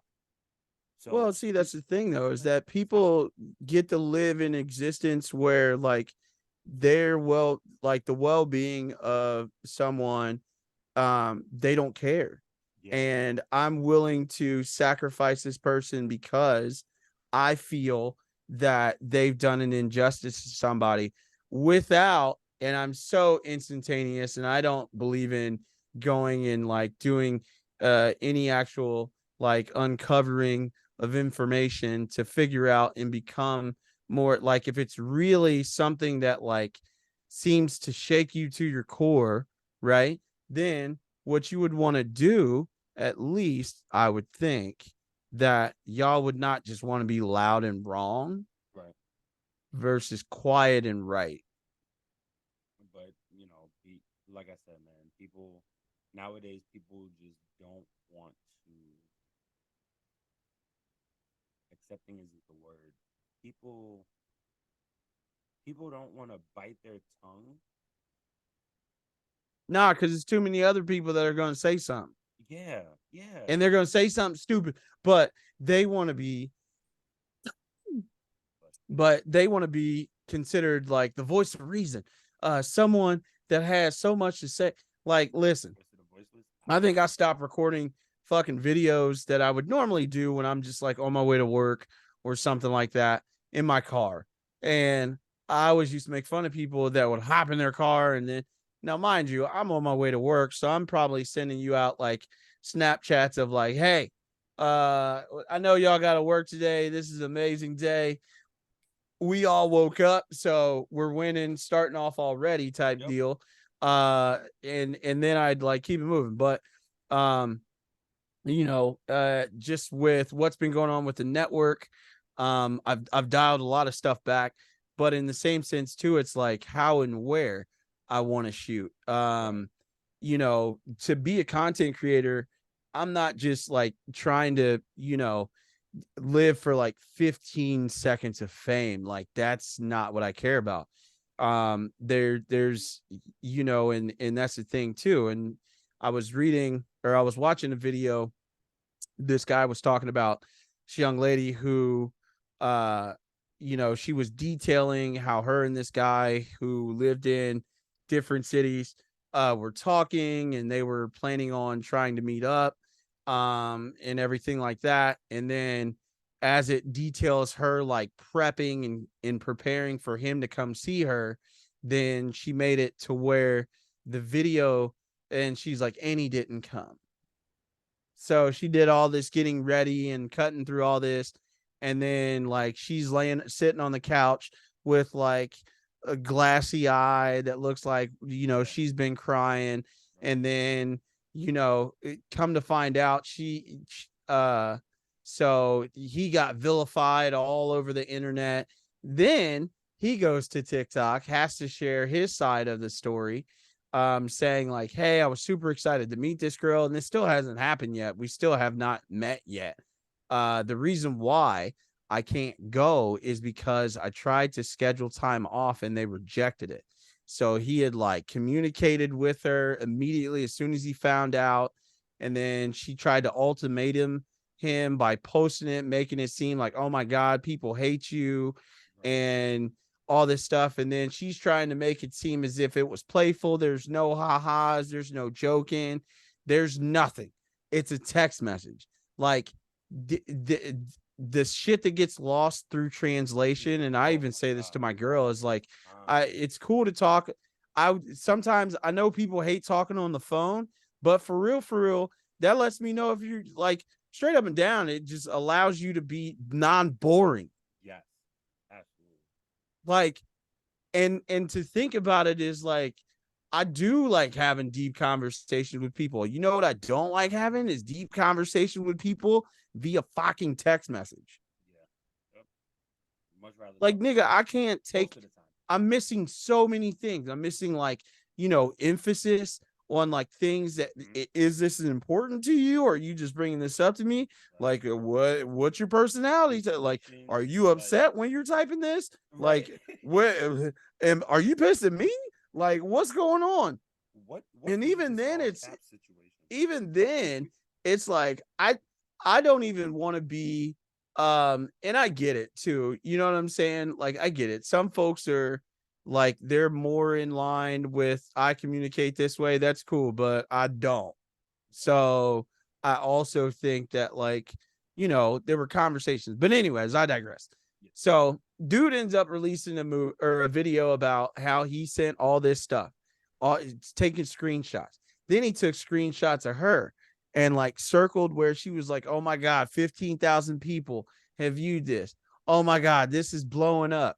And then she released another video to where he like made a song. She played his band's music in her original first video. So then people are leaving like bad reviews. They're spamming his account. Like, he couldn't get off, and he also said, he's like, I got medical issues that I need this job and I can't take off. Otherwise, if I take off, they're gonna let me go, and I need this job because I have these medical issues. So it's like, oh, fam. So it was like back and forth, and like this dude that literally set the table for all of this, he is explaining and diagramming all of this shit, and it was just the messiest mess that could ever mess, and I was just here for it. But it also leads me to think, and as we talk about mental health, it's like there's two versions of mental health that are happening here, right? There is the, like, now this guy is being shunned originally from that, but he had to like come out, tell his side of the story. People are like, shitting on his music, leaving like bad reviews, this, that, and the third. Like, they're going on iTunes and only rating it a 1 star, which, you know what I'm saying? Like, doing that shit. So then it's like, so now when people come back, he had to come out with the video just so that way it's like, hey, he's like, and I even asked her, could she like take the video down? Could she please stop? The video's still up to this day. That's crazy. Like, still up to this day. So narcissism and thinking that like everything that you had to try and set the table to make it seem like, even though you were sad that you couldn't see this guy, you then, which by the way, she's a single mother. So you waited, you're dating this dude, you got a child, and now you're doing all this fugazi shit on the internet. Like, ma'am, you are used goods out here. And not to sound like Kevin Samuels or anything like that, but like, y'all have to think about it. When you have a child and you are out in the dating world now, you are viewed as used goods. You are a used car. I don't care if you get the car detailed, upholstered, This motherfucker has had a new owner. Yep. Or a previous owner. And the Kelly Blue Book value on this bitch is in the dumpster. So for real, we'll let you have it. Let's call it, man. Stop playing the victim, bro. Like, that's just what it is. Stop playing the victim. Not everything needs for you to play the victim. All that does is, well, what it can do is possibly ruin people's lives. And it's that's exactly what's happening to that man. I mean, I listen. I'm not perfect. None of us are, you know. And I remember, you know, when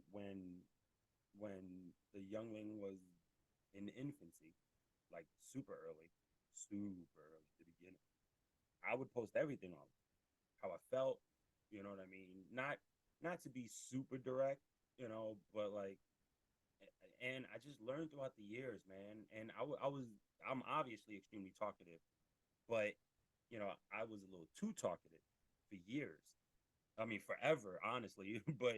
But when it comes to just personal information and personal things I was going through, especially during that time, those years, you know, or those I call them the bad years. Um, like it wasn't, you know, it's like what you said, right? Who cared? Like no one cared. Or if they, I won't say no one. The people who truly care, great. Thank you for being there, and not just me. I just mean in general, as a whole. You know what I mean? Thank you for being there for your people. It's important because we all do need people. We all need people in our lives. But majority of motherfuckers don't care. They just like a good story to tell. That's just Right. what it is. Like, yeah, I'm just gonna fabricate this. Oh, I didn't expect it to blow up like this. Oh wow, like you went out of your way to try and dog walk this dude. Yep. So let me pull it all the way in because we're still not even done yet. Yep. So then homeboy or homegirl gets up after he talks and he comes out with the video because he deleted one where he came up and he probably I don't know, but he had a video that he deleted. So then she went back and then tried to boohoo all over. And it's like, guys, you guys just need to stop being mean to me. And then, like, I have a son and you guys can possibly show up to my work. And, like, who the fuck brought up your son, bro? Like, nobody was talking about that. Like, And you brought why all did this you on say yourself. word? Yeah, you brought all What? this on yourself because you try to make it seem as if like your accountability is fucked in Yep. this. And then you were upset at how he acted after you were showing your ass Yep. and talking about how you wanted to be petty. Well, ma'am, I'm just going to leave that up there because let's talk about it. This girl right here, here's all the screenshots. Well, that's only like some of it, but it's not every. No, that sounds crazy. And it doesn't matter if it's everything or not. You know what I mean? Like you're just like you said, man. She went online boohooing. You know, oh, I got ready. Oh, he's not here. But the man had legitimate reason. Like Like, if he just flaked on you, that's one thing. What you got to do, shorty. But that wasn't the case. So once again, this man's music career could be ruined. You know, I hope he still has that job. You know what I mean? Because of his issues. But you know, we keep going back to mental health. You're ruining his. You could have possibly ruined this man's mental health, and because of that, now you feel like your mental health is taking a shot. That's not nah, how it works. nah, it's not how that works. You got to deal with that. You did it to yourself. And the story. You did it to yourself. And Absolutely. with social media, guess who has a huge possibility of finding that shit? Your son Oh, see, or and your that's the kid. thing too, is like people are so dumb because they think they will not get caught. Like the internet is going to internet. There are internet detectives that are better than folks in like the CIA. Bro, call it what it is. Niggas is better than Batman. You're better than Yeah, and Kendrick. they don't even All need right. prep time. They don't need no prep time. Niggas don't need no prep time, bro. Niggas Crazy. need no fucking prep time. Crazy. But Yeah. let's keep it moving though. Sure. Know what I'm saying? Speaking of legal troubles, you know what I'm saying? We went off on a little bit of a tangent there, but we're gonna bring it back around. We got some updates of legal trouble between or with former President Donald J. Trump. Now, sir, I'm gonna let you run off with this one because there's like a superseding indictment, which like from the normal charges there's another charge now that like it supersedes all of that, which I think it's like an obstruction of justice. Side note, by the way, like when talking about TikTok, folks, oh man, if you go down a rabbit hole, you will find shit that like you probably don't need to spend as much time on, but then you'll also come across people that you're just like, oh my God, they're people that are really like this. So it's just like in delusion of thought where there's people that will go back and forth. So there's a lot of political landscape conversations and like open discussions. And there was one gentleman, I can't remember his name off the top of my head, but he has a large following on TikTok, and he was having open debates and one-on-ones with people that were conservative in their political stance.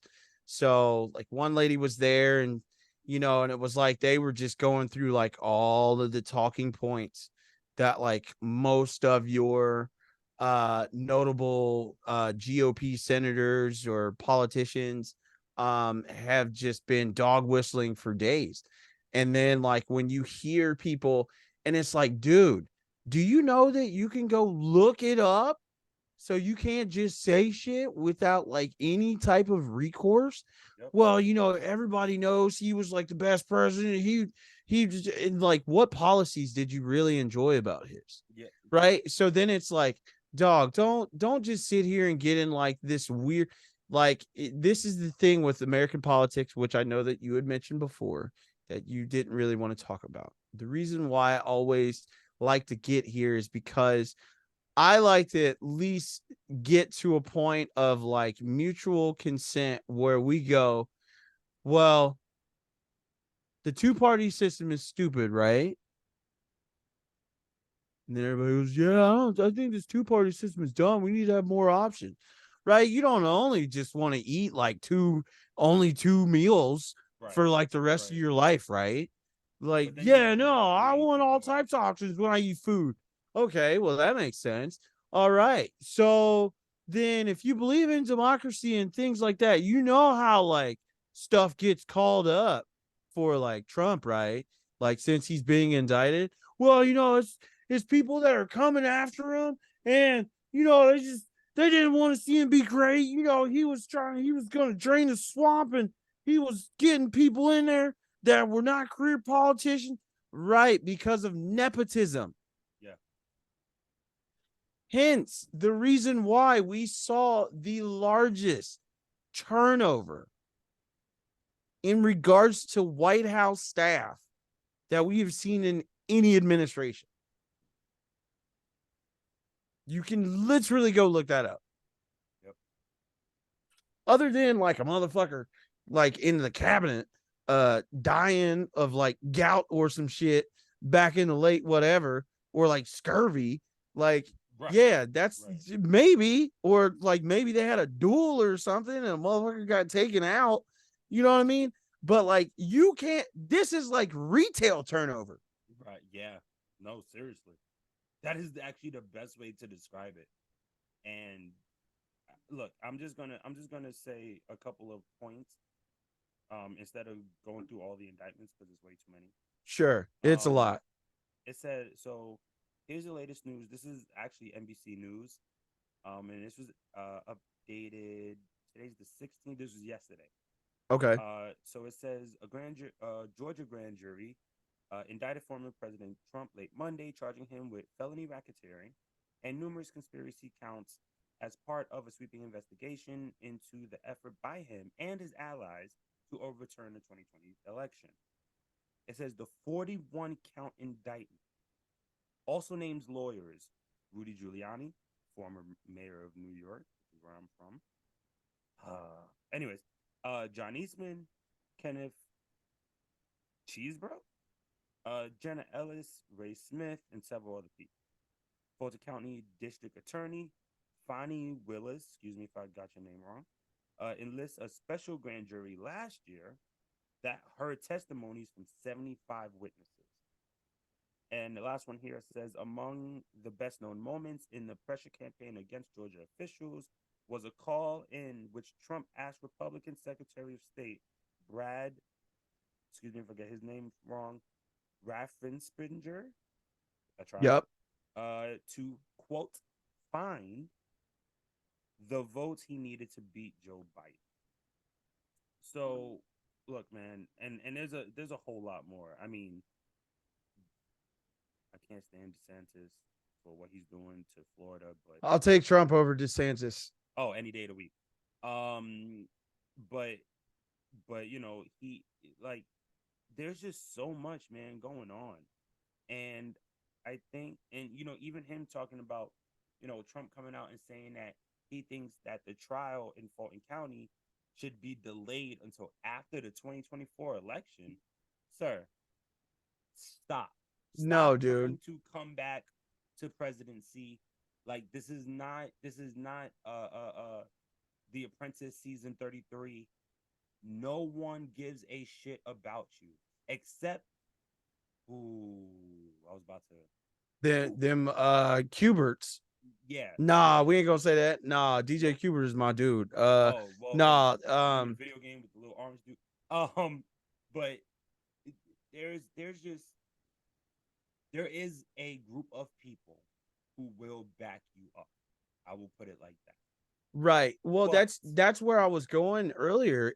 There's, and sorry to cut you off. No. There's a lot of people that are just very tribal in their Yes. politics, Yes. which again, like you can't be either way, right? Because more often than not, especially if you are voting at like the state or local level, which, you know, hopefully you guys went and voted at your and especially for like us, issue one, like I live in Ohio, so issue one with majority rule being presented, that got struck down, and it's a good thing that it did. I think that it still requires a level of like, it doesn't just need a handful of signatures, it still needs the ability for it to be voted upon by all parties that should be present, like in the Senate and everything like that. But again, what's most important to people is your state and local elections.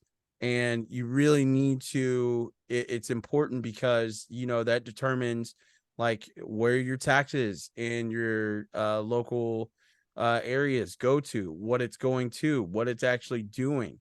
Is that improving your community? Does that mean that there's like community growth and development? Everything like that. And for me, coming from a town that at one point in time, I think ranked in the top 10 of like the most dyingest cities in all of the US, to then, you know, and there's a lot of things that there's people in our local government that are just bad politicians. And there's so many things that they are so against. And I couldn't tell you as to why. That's bullshit. I could tell you as to why, because there's not a lot of people of color that sit on the fucking council. And more often than not, these people that are in these political parties or in these political positions don't want to actually see shit improve, because it's against the constituents that vote for them. Yes. Like I'm trying to think, this one fucking crazy lady that's fucking, she is like a senator or some shit. She's an Ohio senator, but she's also I don't know if you ever remember the church called Touchdown Jesus that got where the statue burned down. Live right by it. So she attends that church. Oh, she's an evangelical, bro. fun. And like the fact of what they try to hide behind with, like, you know, they tried to hide behind it as much as humanly possible. But most people, especially if they try to say that they're Christian, you ask them to quote like a particular scripture. Yeah, Oh, you've read it front to back, right? So you know like the scriptures really well. Oh, okay, cool. So then like I want to challenge you as a theologian, number one. But number two, Like that, this is literally the reason why we have a separation of church and state. Yes, sir. Absolutely. Absolutely. There should But be no reason. but you don't want to separate church and state in government, but you do want to separate it in your schools. Yep. Wait a minute. I thought this is a place where everybody's created equal and you can practice and observe whatever freedoms of religion, because that is part of the things that were written into the amendment in the Constitution, is like freedoms of religion. Right. But Same it seems, Constitution that people don't even really follow. yeah, you can have those freedoms just if you follow our religion. Right. Right. Kind of. And you got to look at certain, like, you should have less melanin in yeah, you know what I'm saying? I mean, I got melatonin in my cabinet, but melanin don't got it on me because I look like alabaster type shit. Anyways, soft skin heaven. No, you motherfuckers outside all summer out there cooking, Burning. looking like my microphone. If y'all don't know, it's red. But yeah, what's so aside from, what are your final thoughts? I would say, I guess, on former President Trump. Man, I look, you know, and we did say, you know, I'm not really crazy into politics. I think, you know, Obama really brought a lot of people who were into politics to some extent, and I think just the jokes of a lot of like late night hosts and things like that really put eyes on Trump and a lot of things that he was doing. For me, look, man, I don't know what else to say. Like, Orange Man has just done too fucking much at this point. The man, he's, you know, and everybody still talks about January 6th. Like, he didn't incite people. Like, he didn't encourage them to do it. But bottom line is, the man is an ass. We've known that from the jump. We've known that he was a terrible person decades ago. Okay. Probably since before we were born. And it's just terrible, man. What else can you say? Like, honestly, what else can you say? Our current president isn't great either, but you know, I won't go into that. I couldn't even tell you what policies are actually coming out of like Biden's administration right now. Dude, there's there's that. The only word I can say is that there's just so much fuckery. There's that. Number two, most people also seem to think that, like, when shit happens on the watch of that particular president, that there aren't other like branches of government that have an effect on said thing, i.e., the reason why they wanted to get Judge Kavanaugh into the Supreme Court was so that they had enough people in place to vote on such a thing as overturning affirmative action. Yep. And better yet, when they use any of these things, they don't take into account much of the fact of like ability to, like, affirmative action, which, by the way, I still don't understand Clarence Thomas, and that dude can rot in hell for all eternity, for all I really care. But especially for what he did to sullying the name of Anita Hill. And then he turns around and goes to marry a white woman that looks like Beetlejuice. I digress. Anyways, that's the reason why you have things in place like the ability to be able to overturn past judgments under the judicial branch. Then you also have Congress and the Senate. More often than not, when any of the policies or legislation or anything like that are put in place that you feel like you have an issue with, more often than not, that is coming from the Senate or Congress. Right. And then when those things are voted to an approval, it still has to land on the president's desk. Yep. Now, that's where he gets executive power and the ability to veto it. But that does not mean that those policies, which you do or do not like, cannot then make their way back. Yeah. Because guess what? When they get brought back up into the House of Reps, then they have a policy that's there. It gets voted on again, even if it's gotten vetoed and it gets approved. Guess what? It's now law. Right. Now, I personally knew all that shit by watching Schoolhouse fucking Rock when I was a little kid, and I knew about the song I'm just a bill. Yes, I'm only a bill, and I'm sitting here on Capitol Hill. And now I'm off to the White House. Listen, I can get busy out here.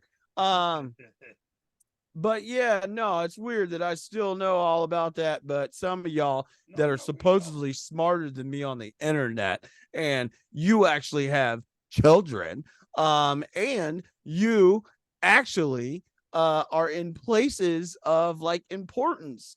Yeah. And you're a fucking idiot because you don't know simple things. Like, humans are the dumbest, smartest beings. No.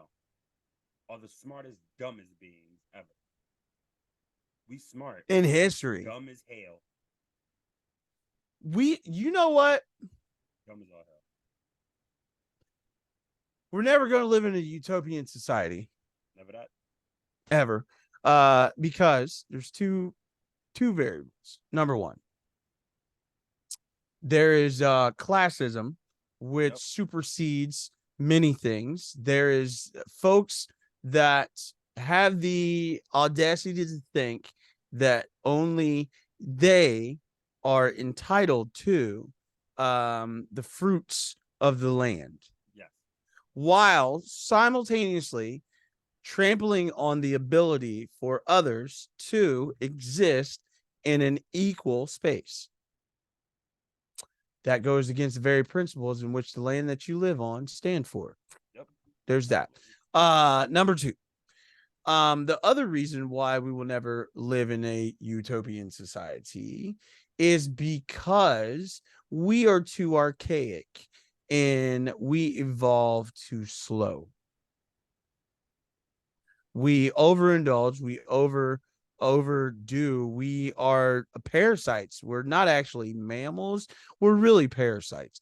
We kill, burn, break, destroy, all the things that you can think about. Like, we have literally wiped out multitudes of wildlife out of it complete existence. Like, they will never not be here ever again. We have slaughtered our own kind. Yep.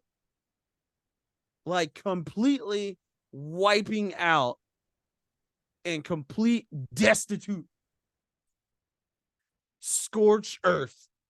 And let's not talk about the enslavements from all over the world. Oh man, don't even talk about it, because you guys seem to think, well, slavery was everywhere and that was used as a common practice and but civil rights just happened like 60 years ago, dog. Not that long ago.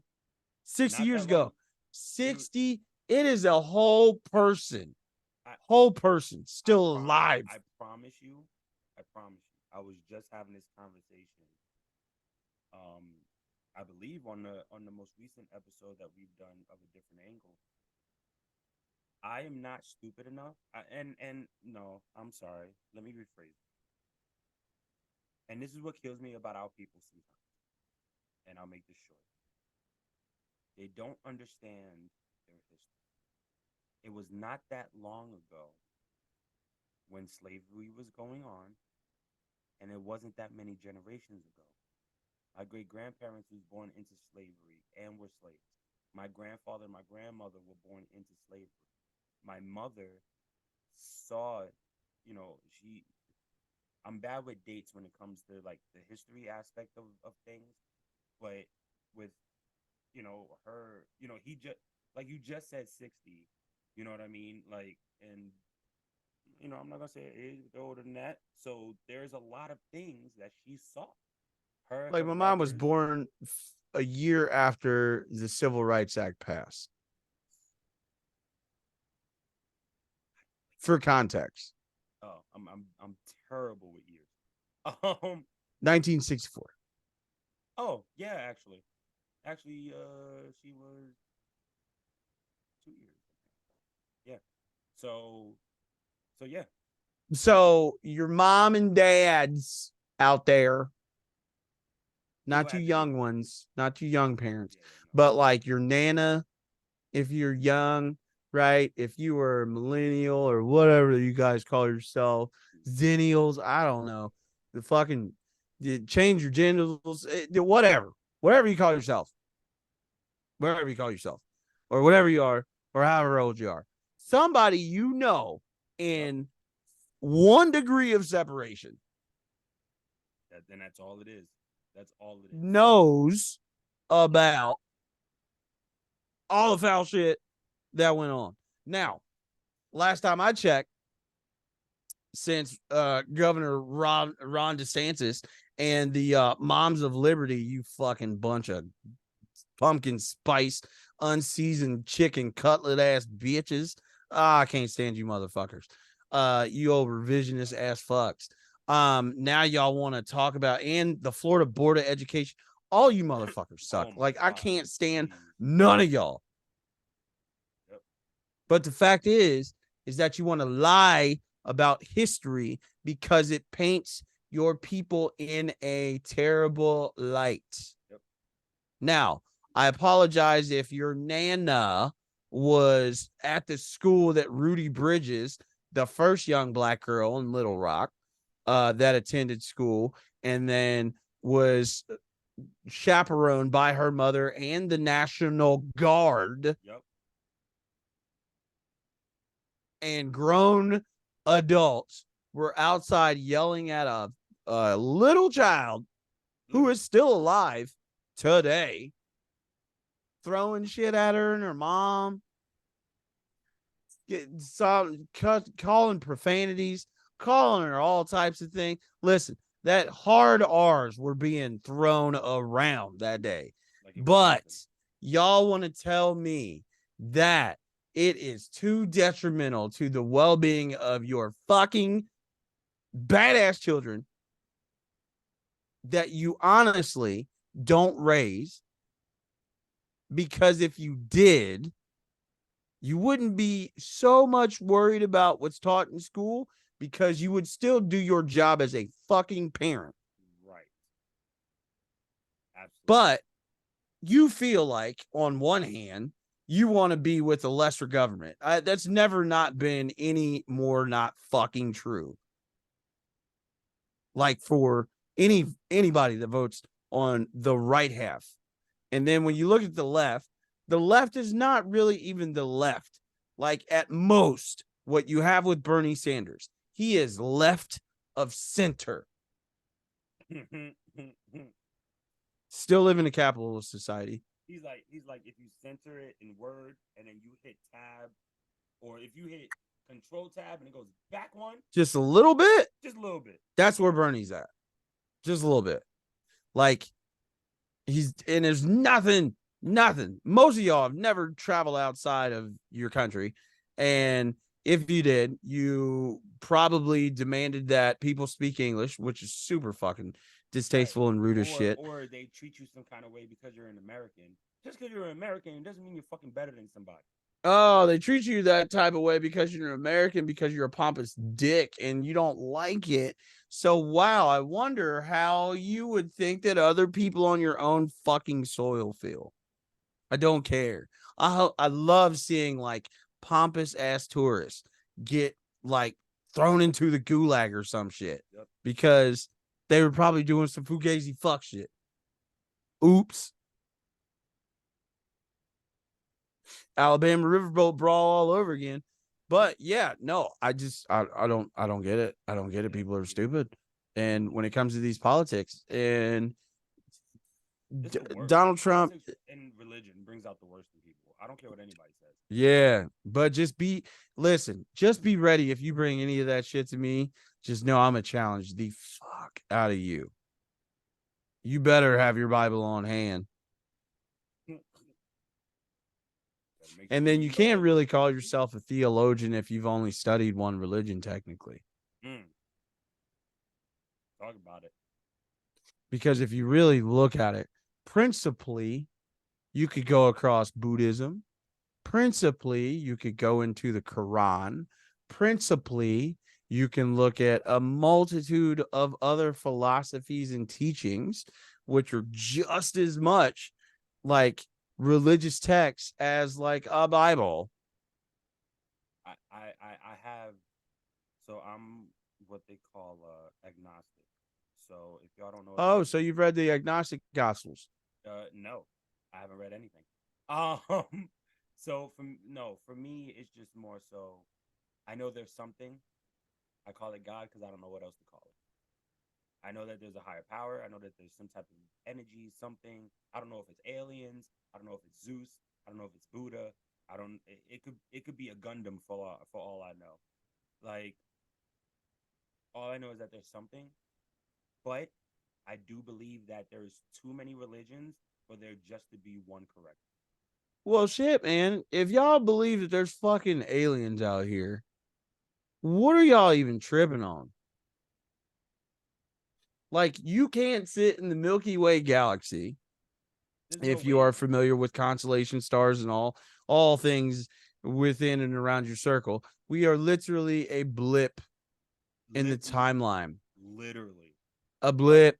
As we view as small as we view ants, that's what we are to the rest of the damn universe. That's it. But somehow you think that you're important because you live in a gated community, or because you voted particular way, or because like, bro, what are y'all talking to me about? Like, I say it like this, and I could care less about politics at the end of the day, because if it really boiled down to it, and we had like some global world ending threat from a UAP, as they call them, whatever. Yeah, somebody told me what the fucking acronym means. A UFO, and they decide they're going to terraform the planet, which means they are going to kill all life as they know it, including all of us. Do y'all think that racist shit or any of that shit's going to matter? No. Or the politics, or like how much a loaf of bread nah, bro. You're going to start sharing. You're going to look next to your neighbor and you're like, man, let's go fucking kill these aliens.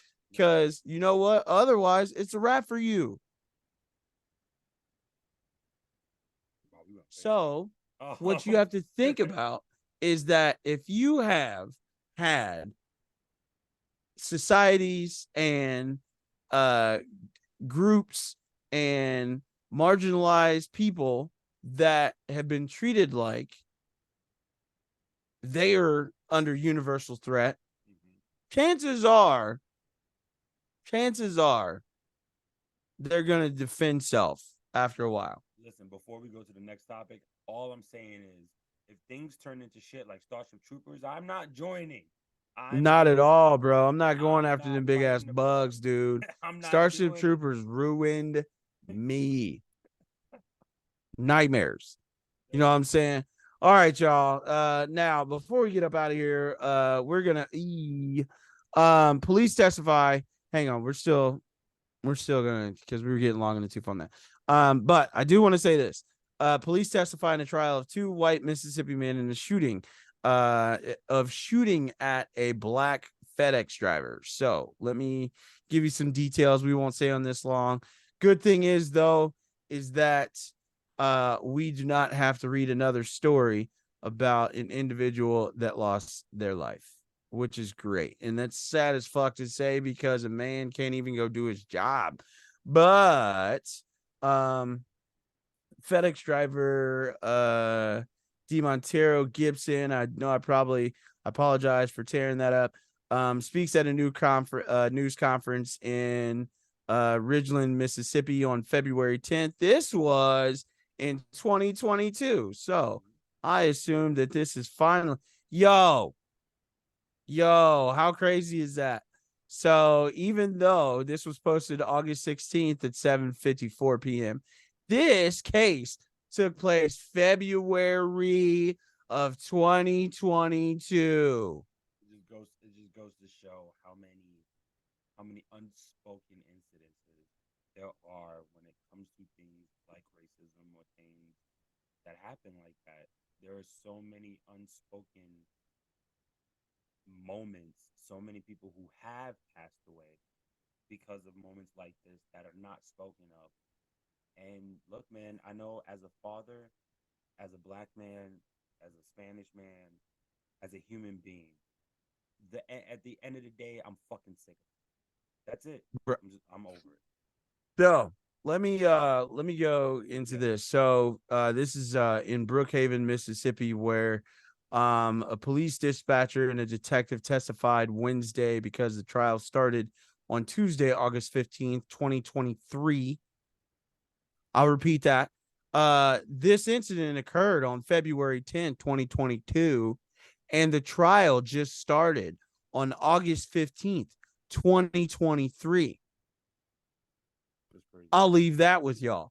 A police dispatcher and a detective testified Wednesday. Trial, 2 white men in Mississippi who were accused of chasing and shooting at a black FedEx driver who had dropped off a package at a home. Brandon Chase and his father, these dudes, yes, we're going to say their names all the way the fuck out loud because we need to tell them how nasty they are, and they got to get the fuck up out of here. And I do not mind if they go play in traffic backwards. Let's see. Gregory Charles Chase, the father, was charged with attempted first-degree murder, conspiracy, and shooting into the vehicle driven by D. Montero Gibson on All right. So on January 2022. So he was just talking at a press conference on February 10th. I apologize for getting our dates out of whack. This actually occurred a month before.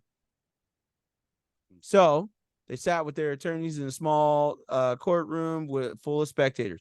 Gibson, who was 25, was not injured, but the chase and gunfire led to complaints on social media of racism in Brookhaven, about an hour's drive south of the state capital, Jackson. Gibson's attorney is in a civil lawsuit.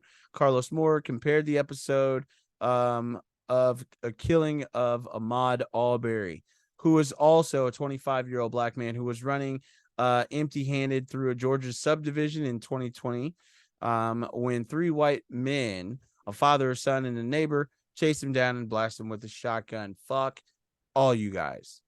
Right. The end of story. And with that being said, we're going to get to some lighter news. You know what I'm saying? But first, you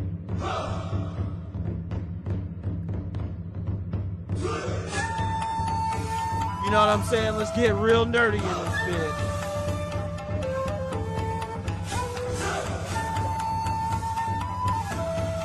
Yes, sir. Gotta clone jutsu. All right. Now then. Rasengan. Right. So, if you are nerds like us, and we're only gonna keep this to 3 nerd topics, you dig what I'm saying? So first things first. Luffy Gear 5 versus Goku Ultra Instinct. Who you got? Listen, all right. So with Luffy, here's the thing, right? If you read the manga, to which I have fell off both the anime and the manga for a little while, but I did read all of the fight between Kaido and Luffy. It's one of those major fights. You know what I mean? To me, it could be the Goku versus Frieza. You know what I'm saying? So Gear 5, people was waiting for a long time, man. And the realization of the character and his devil fruit not being what originally they thought it was, which when he ate it, he became a rubber man. but for it to become, or for it to be so much more, where they call the human fruit Mado Nico. Excuse me if I said that wrong, but essentially, it's the reincarnation of a character named Joy Boy, who essentially uh, was the one who brought the revolution to the world of One Piece. So his transformation sequence was awesome. My thing about the initial, so not the episode that came out this past week, but the one prior, was the introduction of Gear 5, the full introduction. Not there was only a couple fight scenes, but a lot of it was a replay of him bouncing around, laughing, flashbacks of the fight, flashbacks of other things, showing the hair, showing the smile, showing the eyes, all him going from, regular Luffy to this whole white aspect of his hair, him essentially going Super Saiyan. You know, Yeah, he just went base level. I'm not even gonna hold you. right? He's like kind of went. He probably went like Super Saiyan 3. Yeah, essentially. You know what I mean? Or actually, to be honest, I would say Super Saiyan God, because of the level when it comes to Joy Boy and things like that, and his abilities. You know what I mean? His ability, he went from just being a rubber man to being able to turn anything he wants, not just into rubber, but essentially, which he hasn't unlocked yet, from my understanding. But the ability now, when he goes to Gear 5, is the simple fact that he can, whatever he imagines, he can create, or he can bend to his will. So as you see him bouncing and walking, you see the ground move like rubber. He grabs, and in this past episode was more of the fight. So he grabs Kaido, who can transform into this big ass dragon. I mean, ginormous dragon. Freaking Luffy ends up turning to a giant himself because of the ability, grabbing him by the neck and the tail and using the jump rope whip. So I would compare this episode to when. So he's basically got like mask level powers. Kind of, yeah, yeah. Like the man, I don't know if he did it this episode. I know if not this past the one, because I'm trying to remember. Could definitely do it the next one, but yo, the man grabbed lightning and threw it at a homie. Like, excuse me. First off, you're rubber, so the lightning's not gonna bother you. That's number one. You know, but to compare, now we're not that. Now here's the thing: they're not talking about the most recent episode where there was more of the fight scenes and things like that. They were talking about the initial transformation. To me, there's no way that initial episode for the transformation was better than Goku going Ultra Instinct, like completing his Ultra Instinct. And All right. Okay. All right. Cause I was wondering, cause everybody was like pretty much just giving Goku the dub. And at first I was confused. I was like, but this dude high key gives me like, Franklin Richards reality warping. I can see that. You know what I'm saying? I'm like, I see, listen, my super nerd will go in depth I'm on. the same way. Side note, if y'all don't know who Franklin Richards is, if you follow Fantastic Four, that is Reed Richards and Sue Richards' son. He can make pocket universes.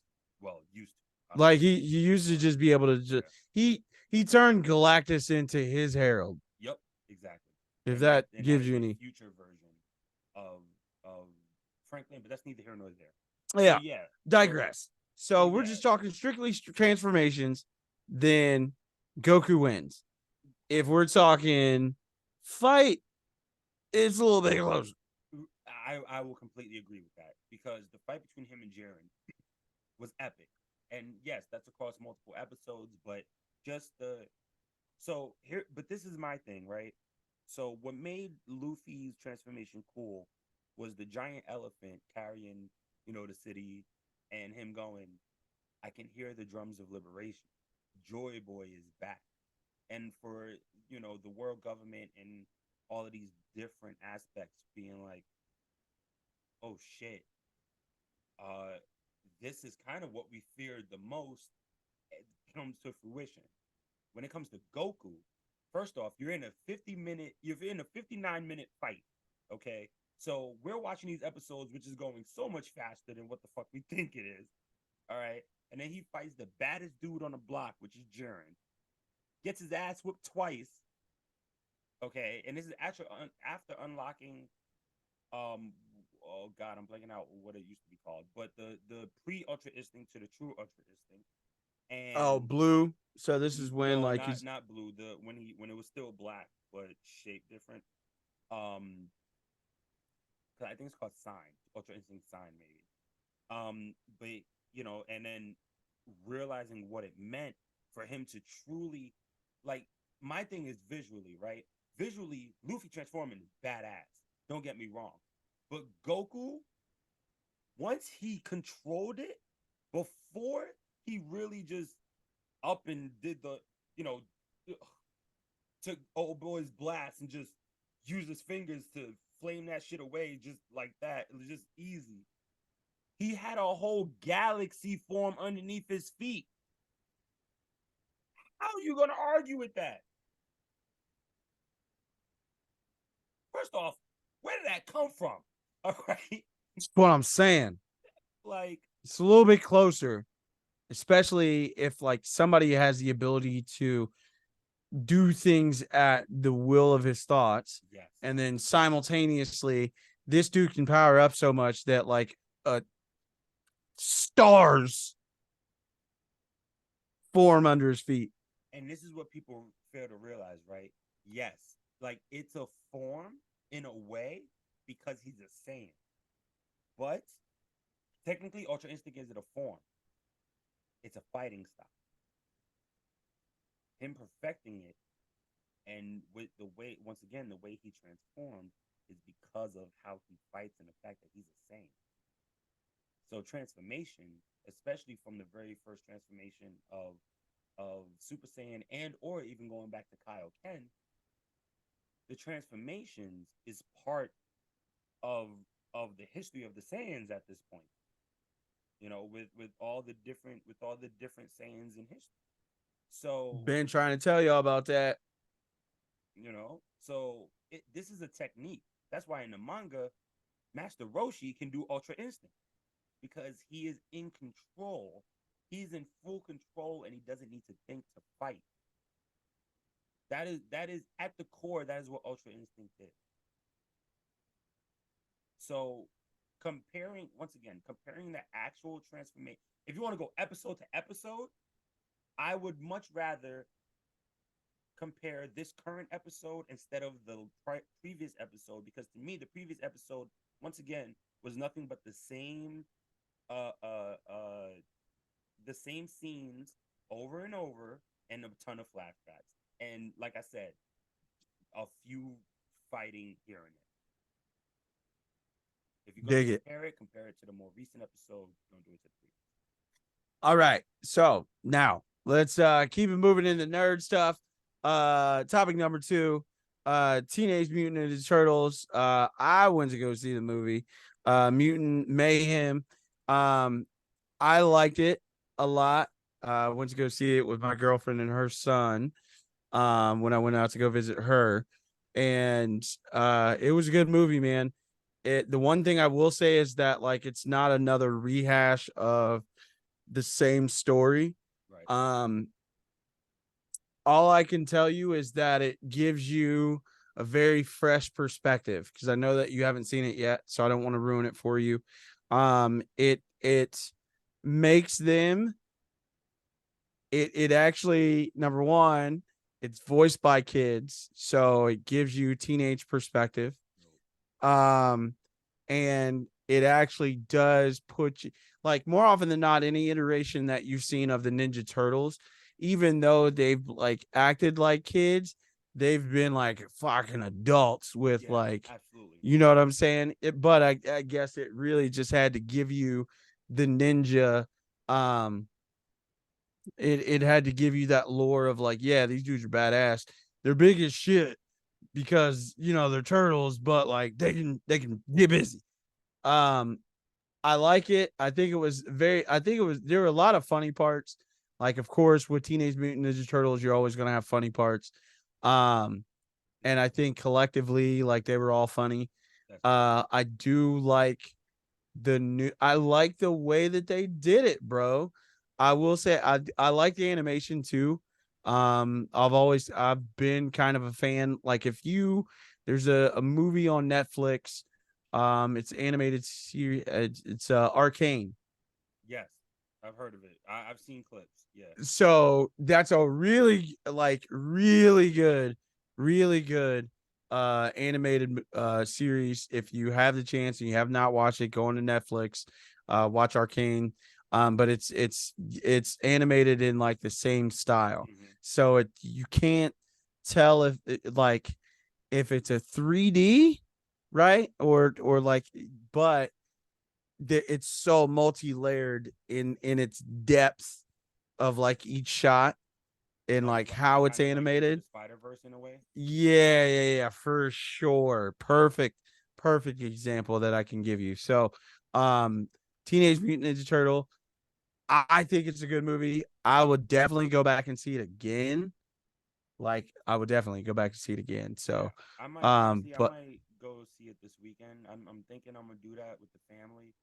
you most definitely should, dude. But what I will ask you, real quick, before we do our last nerdy topic, favorite TMNT movie, because I know mine, and it's actually in my top 3 movies of all time. OG. Like number 1. See, I'm a fan of number 2. Secret of Nah, Eve. the vanilla. It's only because I didn't like that. It looked way more costumey. Yes, no, absolutely, it definitely did. But to me, it was kind of what you said with this movie. It was the humor. It was the first one definitely had the more serious take to Ninja Turtles. It definitely brought you more of like the original comics, like before the colors when everybody was just red and black and white. So the first one is definitely a classic. I'm not knocking it by any means, but to me, man, there are so many more quotable lines in the second one. There's more memorable scenes in the second one, and maybe that's partly because of the humor too. Like pre-fight donuts, like you know what I mean? Or Yo, I will say what makes me like number 2 is I actually like it's a black content creator on YouTube called It's Real 85, and he did a version of the Hood Ninja Turtles. If you have not seen this, by God, I want y'all to go and watch that. Shout out to It's Real 85. Um Man, one of my favorite like content creators. Definitely got me inspired into content creation from a multitude of aspects. But I will say that like when he did that, because a lot of his clips are coming from it's a mix. So it's Mod Podge. So you've got like a couple like cut scenes from like movie 1, and then you've got a lot more cutscenes from movie 2. I mean, listen, I'll say this real quick. My favorite this might be my favorite scene from the entire movie. When Chokar and Rosar was first introduced, and Shredder's like, from now on, you will call me Master. Now, mind you, he's sitting there with the Bane mask on, right? Yeah, and then they're like, me Master. He's like, Ma. And you just Mommy? hear Rosar like, Mama, Mama. And you're like, yeah, see, that's why I Like, was like, dude, I don't know, man. It was like funny. I Because know then it he was walks funny. out. Bro, he stormed out and goes, babies, they're babies. And instead of just a big ass sigh, which is what it was supposed to be, it sounded like this. Yo, tears every time I watch it, bro. Between that and Ninja Rap. Like Vanilla Ice doing Ninja Rap. Nah, I can't. Classic. Like, go ninja, go ninja, go. Like, everybody's going to sing that for eternity, but it's still number 1. And It's side still note, I don't know if you knew. You know who plays Super Shredder? Kevin Nash. Yeah. All right. I didn't know. I don't know. Kevin Nash played Super Shredder. Ernie Reyes Jr., Yes, even sir. though he was the delivery boy, I think he also played Donatello, like in the actual suit. I would have to get back to that one. Yeah, if I'm not mistaken, but if you're not familiar with Ernie Reyes Jr., he was in like all of the greatest of martial arts movies of all time. Like He's not also in Rush Hour 2. uh I believe he was one of the bad guys in Rush Hour 2. no, if you're thinking he's the dude Juntao with blonde hair, that's not him. I know he's not Juntao. He might have he's been. I one of the just side fucking guys, I can't believe. remember. Listen, homie's been in like some Yeah, he's classics, been in a lot bro. of classics. What was it? Barry Gordy's Enter the Dragon Yes. or Last Dragon, excuse me, Last Barry Dragon. Gordy's Last Dragon. Then he was also in Teenage Mutant Ninja Turtles 1. And then he was also in Surf Ninjas, nigga. Yep. Facts. So, last but not least on the classic. nerd, listen, we can ultra nerd for y'all for real. Yeah, And for we real.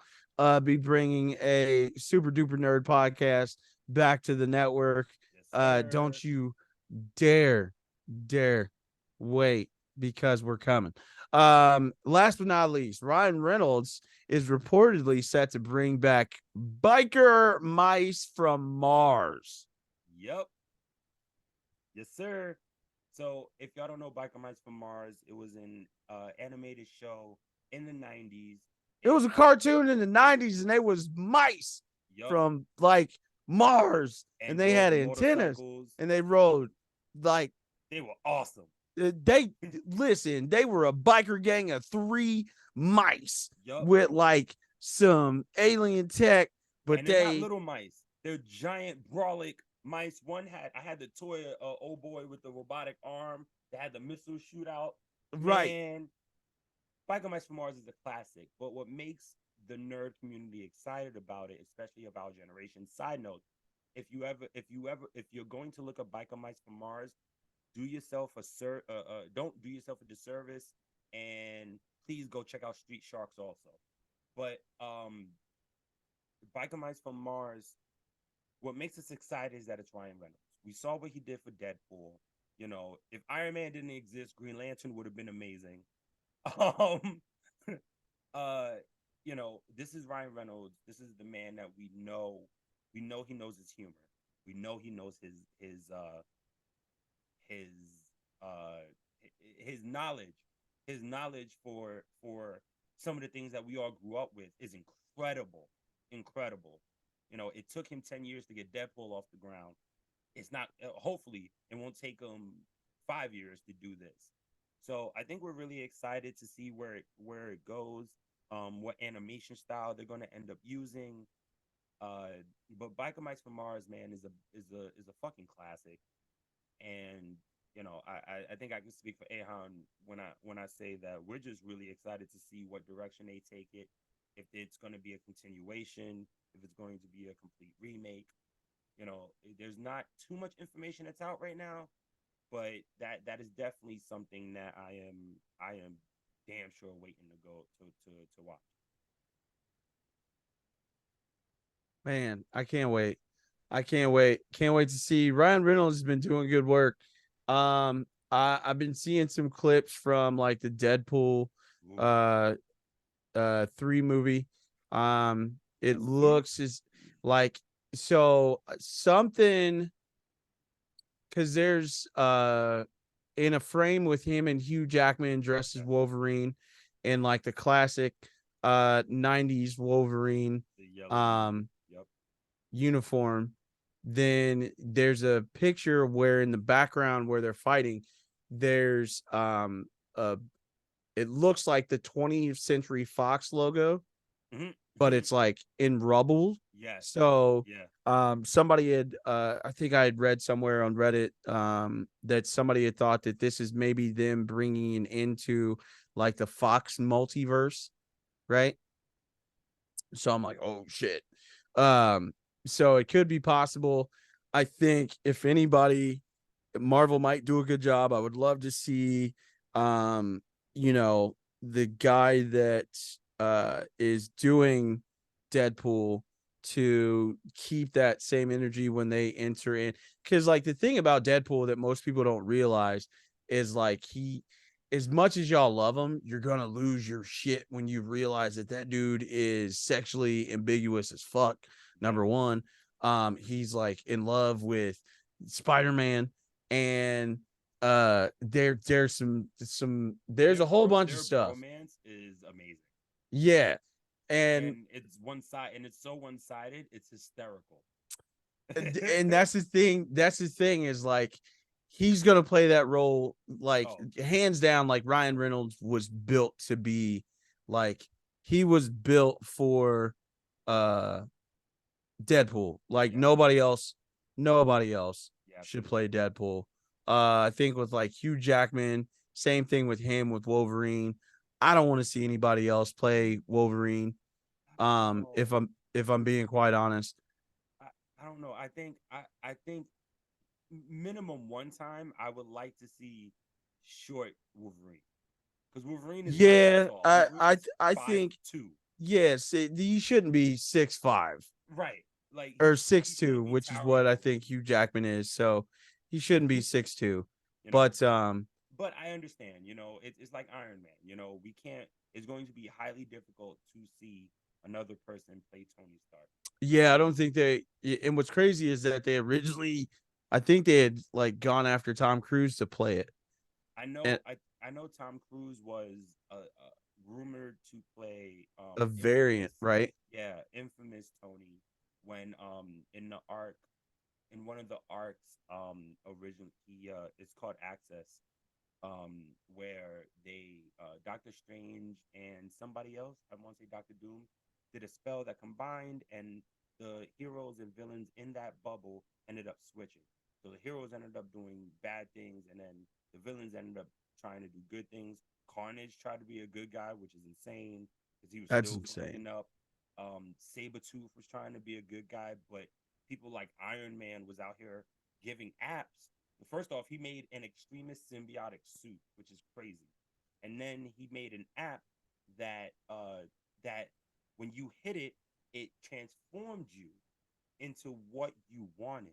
But the problem was that people got addicted to it. And as they got addicted to it, he made more money. He made, like, it was insane. And Oh yeah, you're talking about the one that's the nanovirus where it yes, makes him yes, like all beautiful. yes.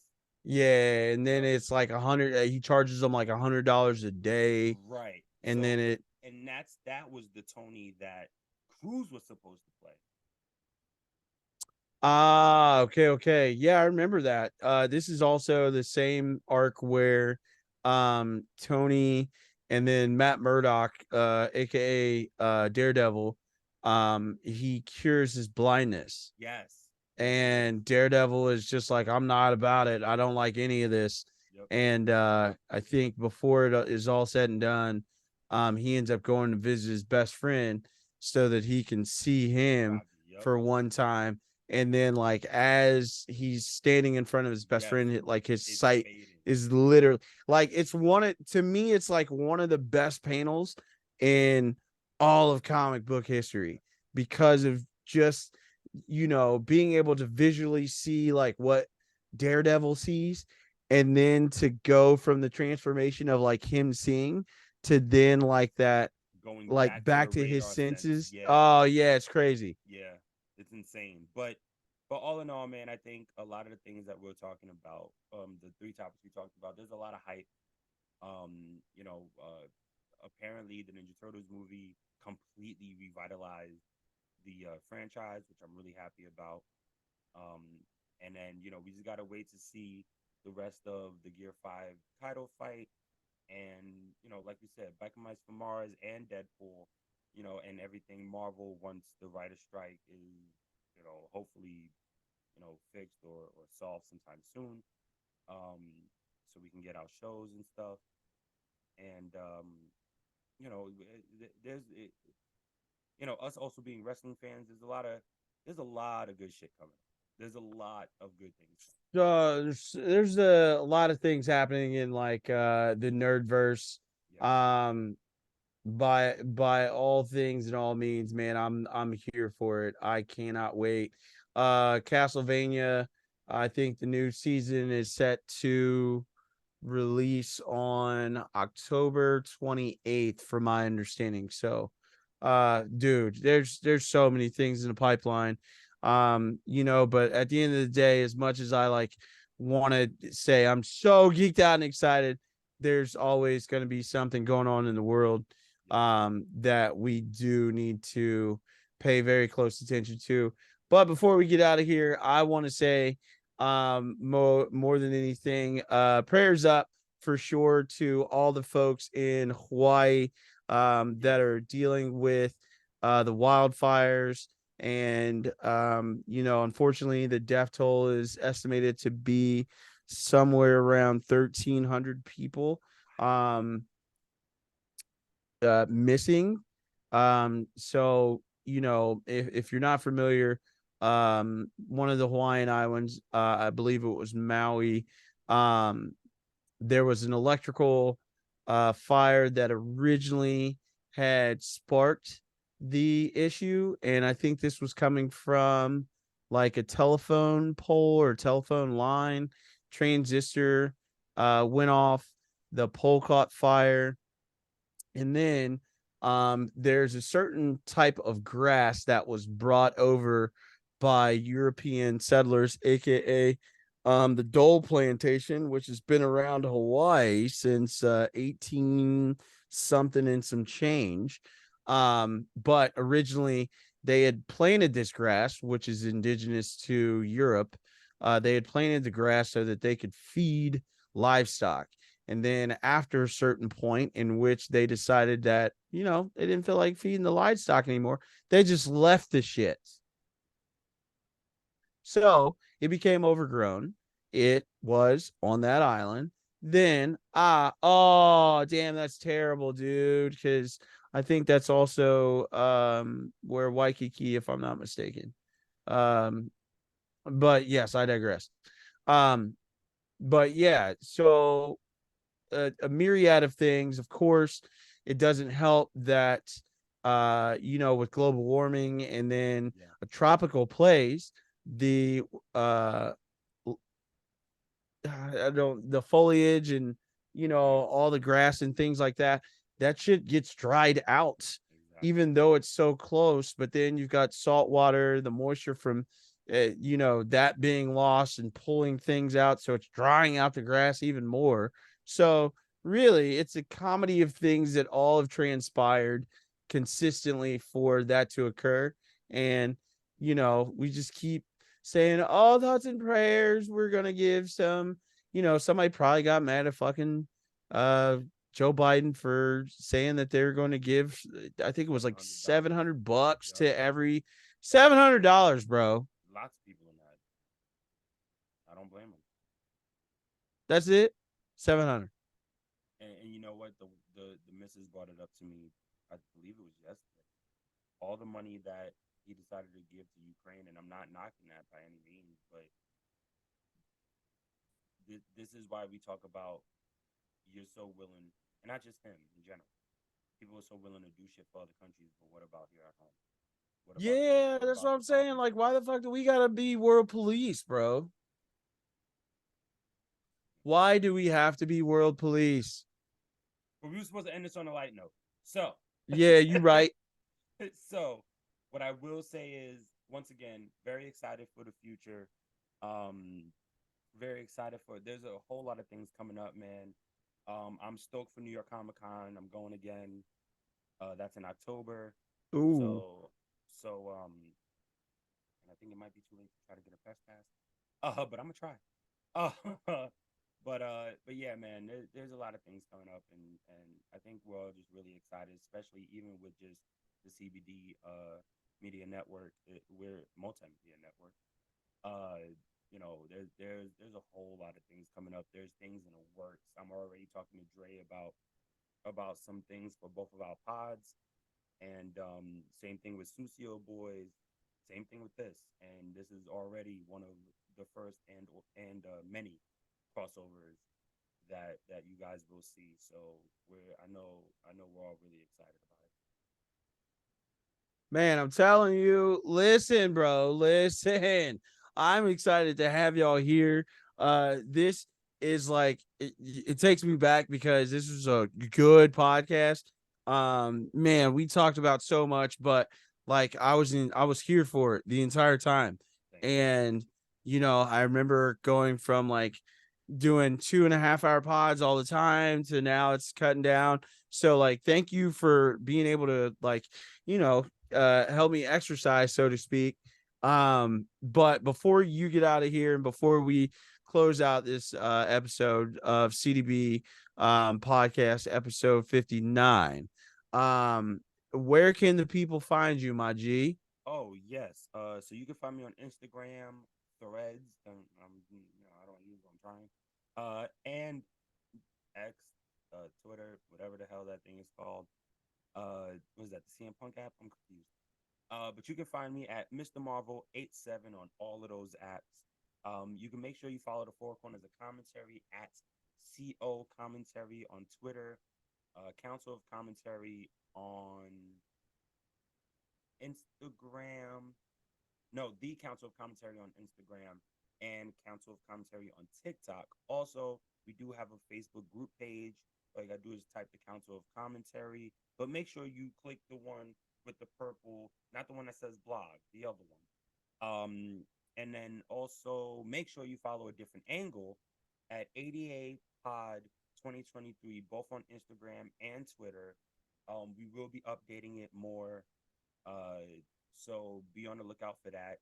And then also, if you want to listen not only to the episodes being released on the CBD network, which is slowly catching up, but it will catch up because that guy, and he's the greatest over here.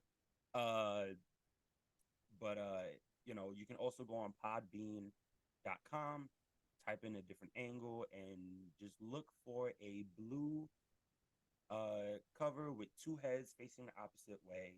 And when it comes to the Four Corners of Commentary, you can also Google that and just look for the purple ring with the four commentary tables. And that's all of us. I can't wait to bring everything here so we got it all in unison. You dig? Because once we catch up, it's gonna be So good. it's gonna sweet.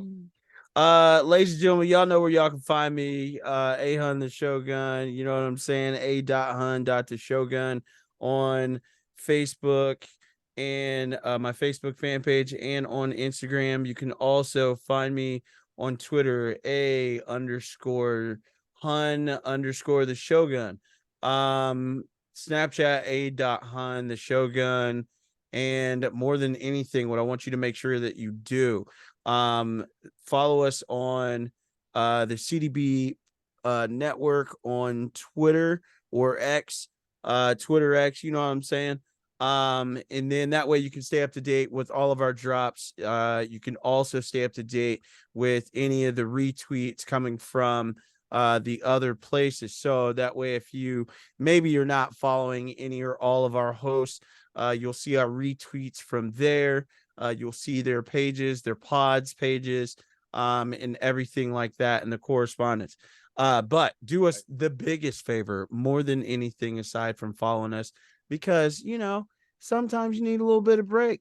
But while you're not doom scrolling on Facebook, Twitter, Instagram, anything like that, you can like, share, and subscribe if you are listening on Apple Podcasts or Spotify or Google Podcasts or whatever RSS feed, wherever you listen to your podcast.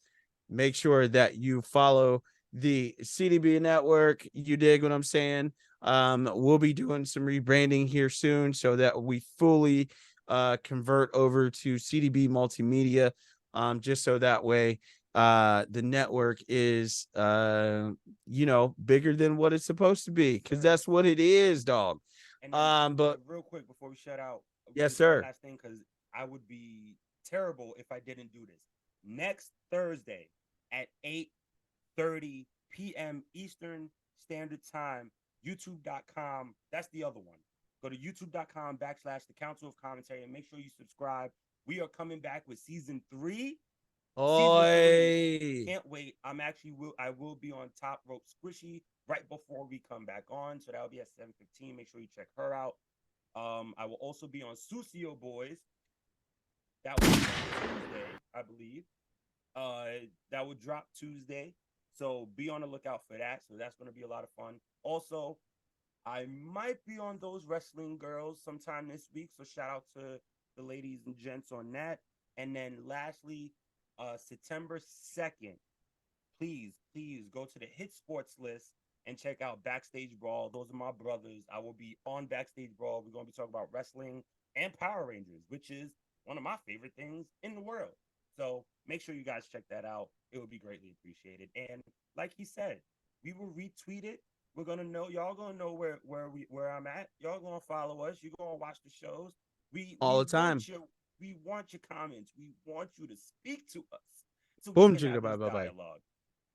You know what I'm saying? But before we get out of here, you know what I mean? SpongeBob, we're gonna do one. Let the people know how much we appreciate him.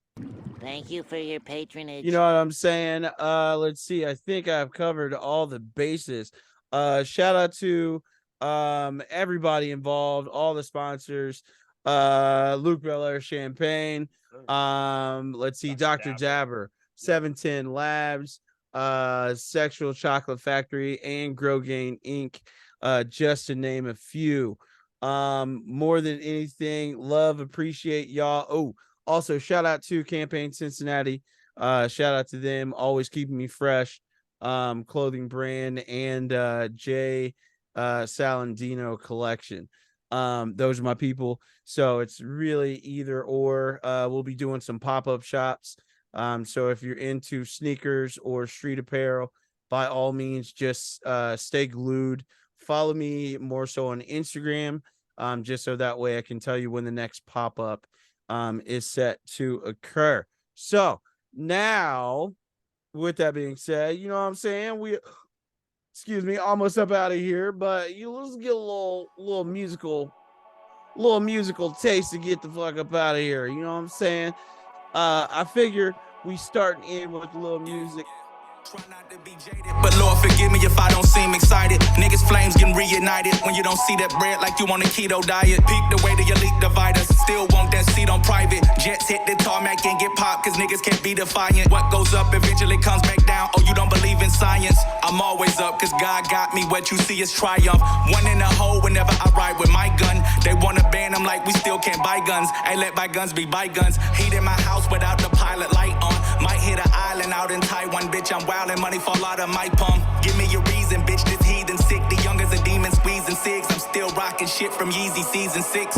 Go ask your mama how all my cash come in commas. Niggas stab you in the back like I just asked for acupuncture. Damn. Get BBLs and hoes don't know how to act this summer. Getting desensitized from ass. No, you just want them racks that's on us. I fit. These whores scare me. Bitch, you need Jesus Christ, a bath and some therapy. I'm very aware that some of y'all ain't aware of me. Go check my G files, I'm official, I guarantee. Lord Benton, I get top to Slipknot. By this Gen Z thought that popped on TikTok. The rap Grim Reaper, grave digger, I did plots. Schoolyard bully, fuck around, get your wig shot. Yeah. Lord Benton, the rap. Damn, son, where'd you find this? Go ask your mama. Fuck around, get your wig shot. Yeah. Lord Benton, the rap, Grim Reaper. What you see is triumph. Fuck around, get your Yes, sir. All right, then. This has been another episode 59 of the C.D.B podcast. You know what I'm saying? A100 Shogun, you already know what time it is. I am once again gracefully and gratefully joined by my man Kyle G. Thank you, sir, for stopping by, fam. I had the most fun. You know what I'm saying? Appreciate you, homie, as always. Ladies and gentlemen, we love y'all. We appreciate y'all. We'll holler at you niggas next week or week after next. It depends on how I'm feeling and how froggy I want to get. So we're going to see when we leave. Holler at y'all later. Okay, bye.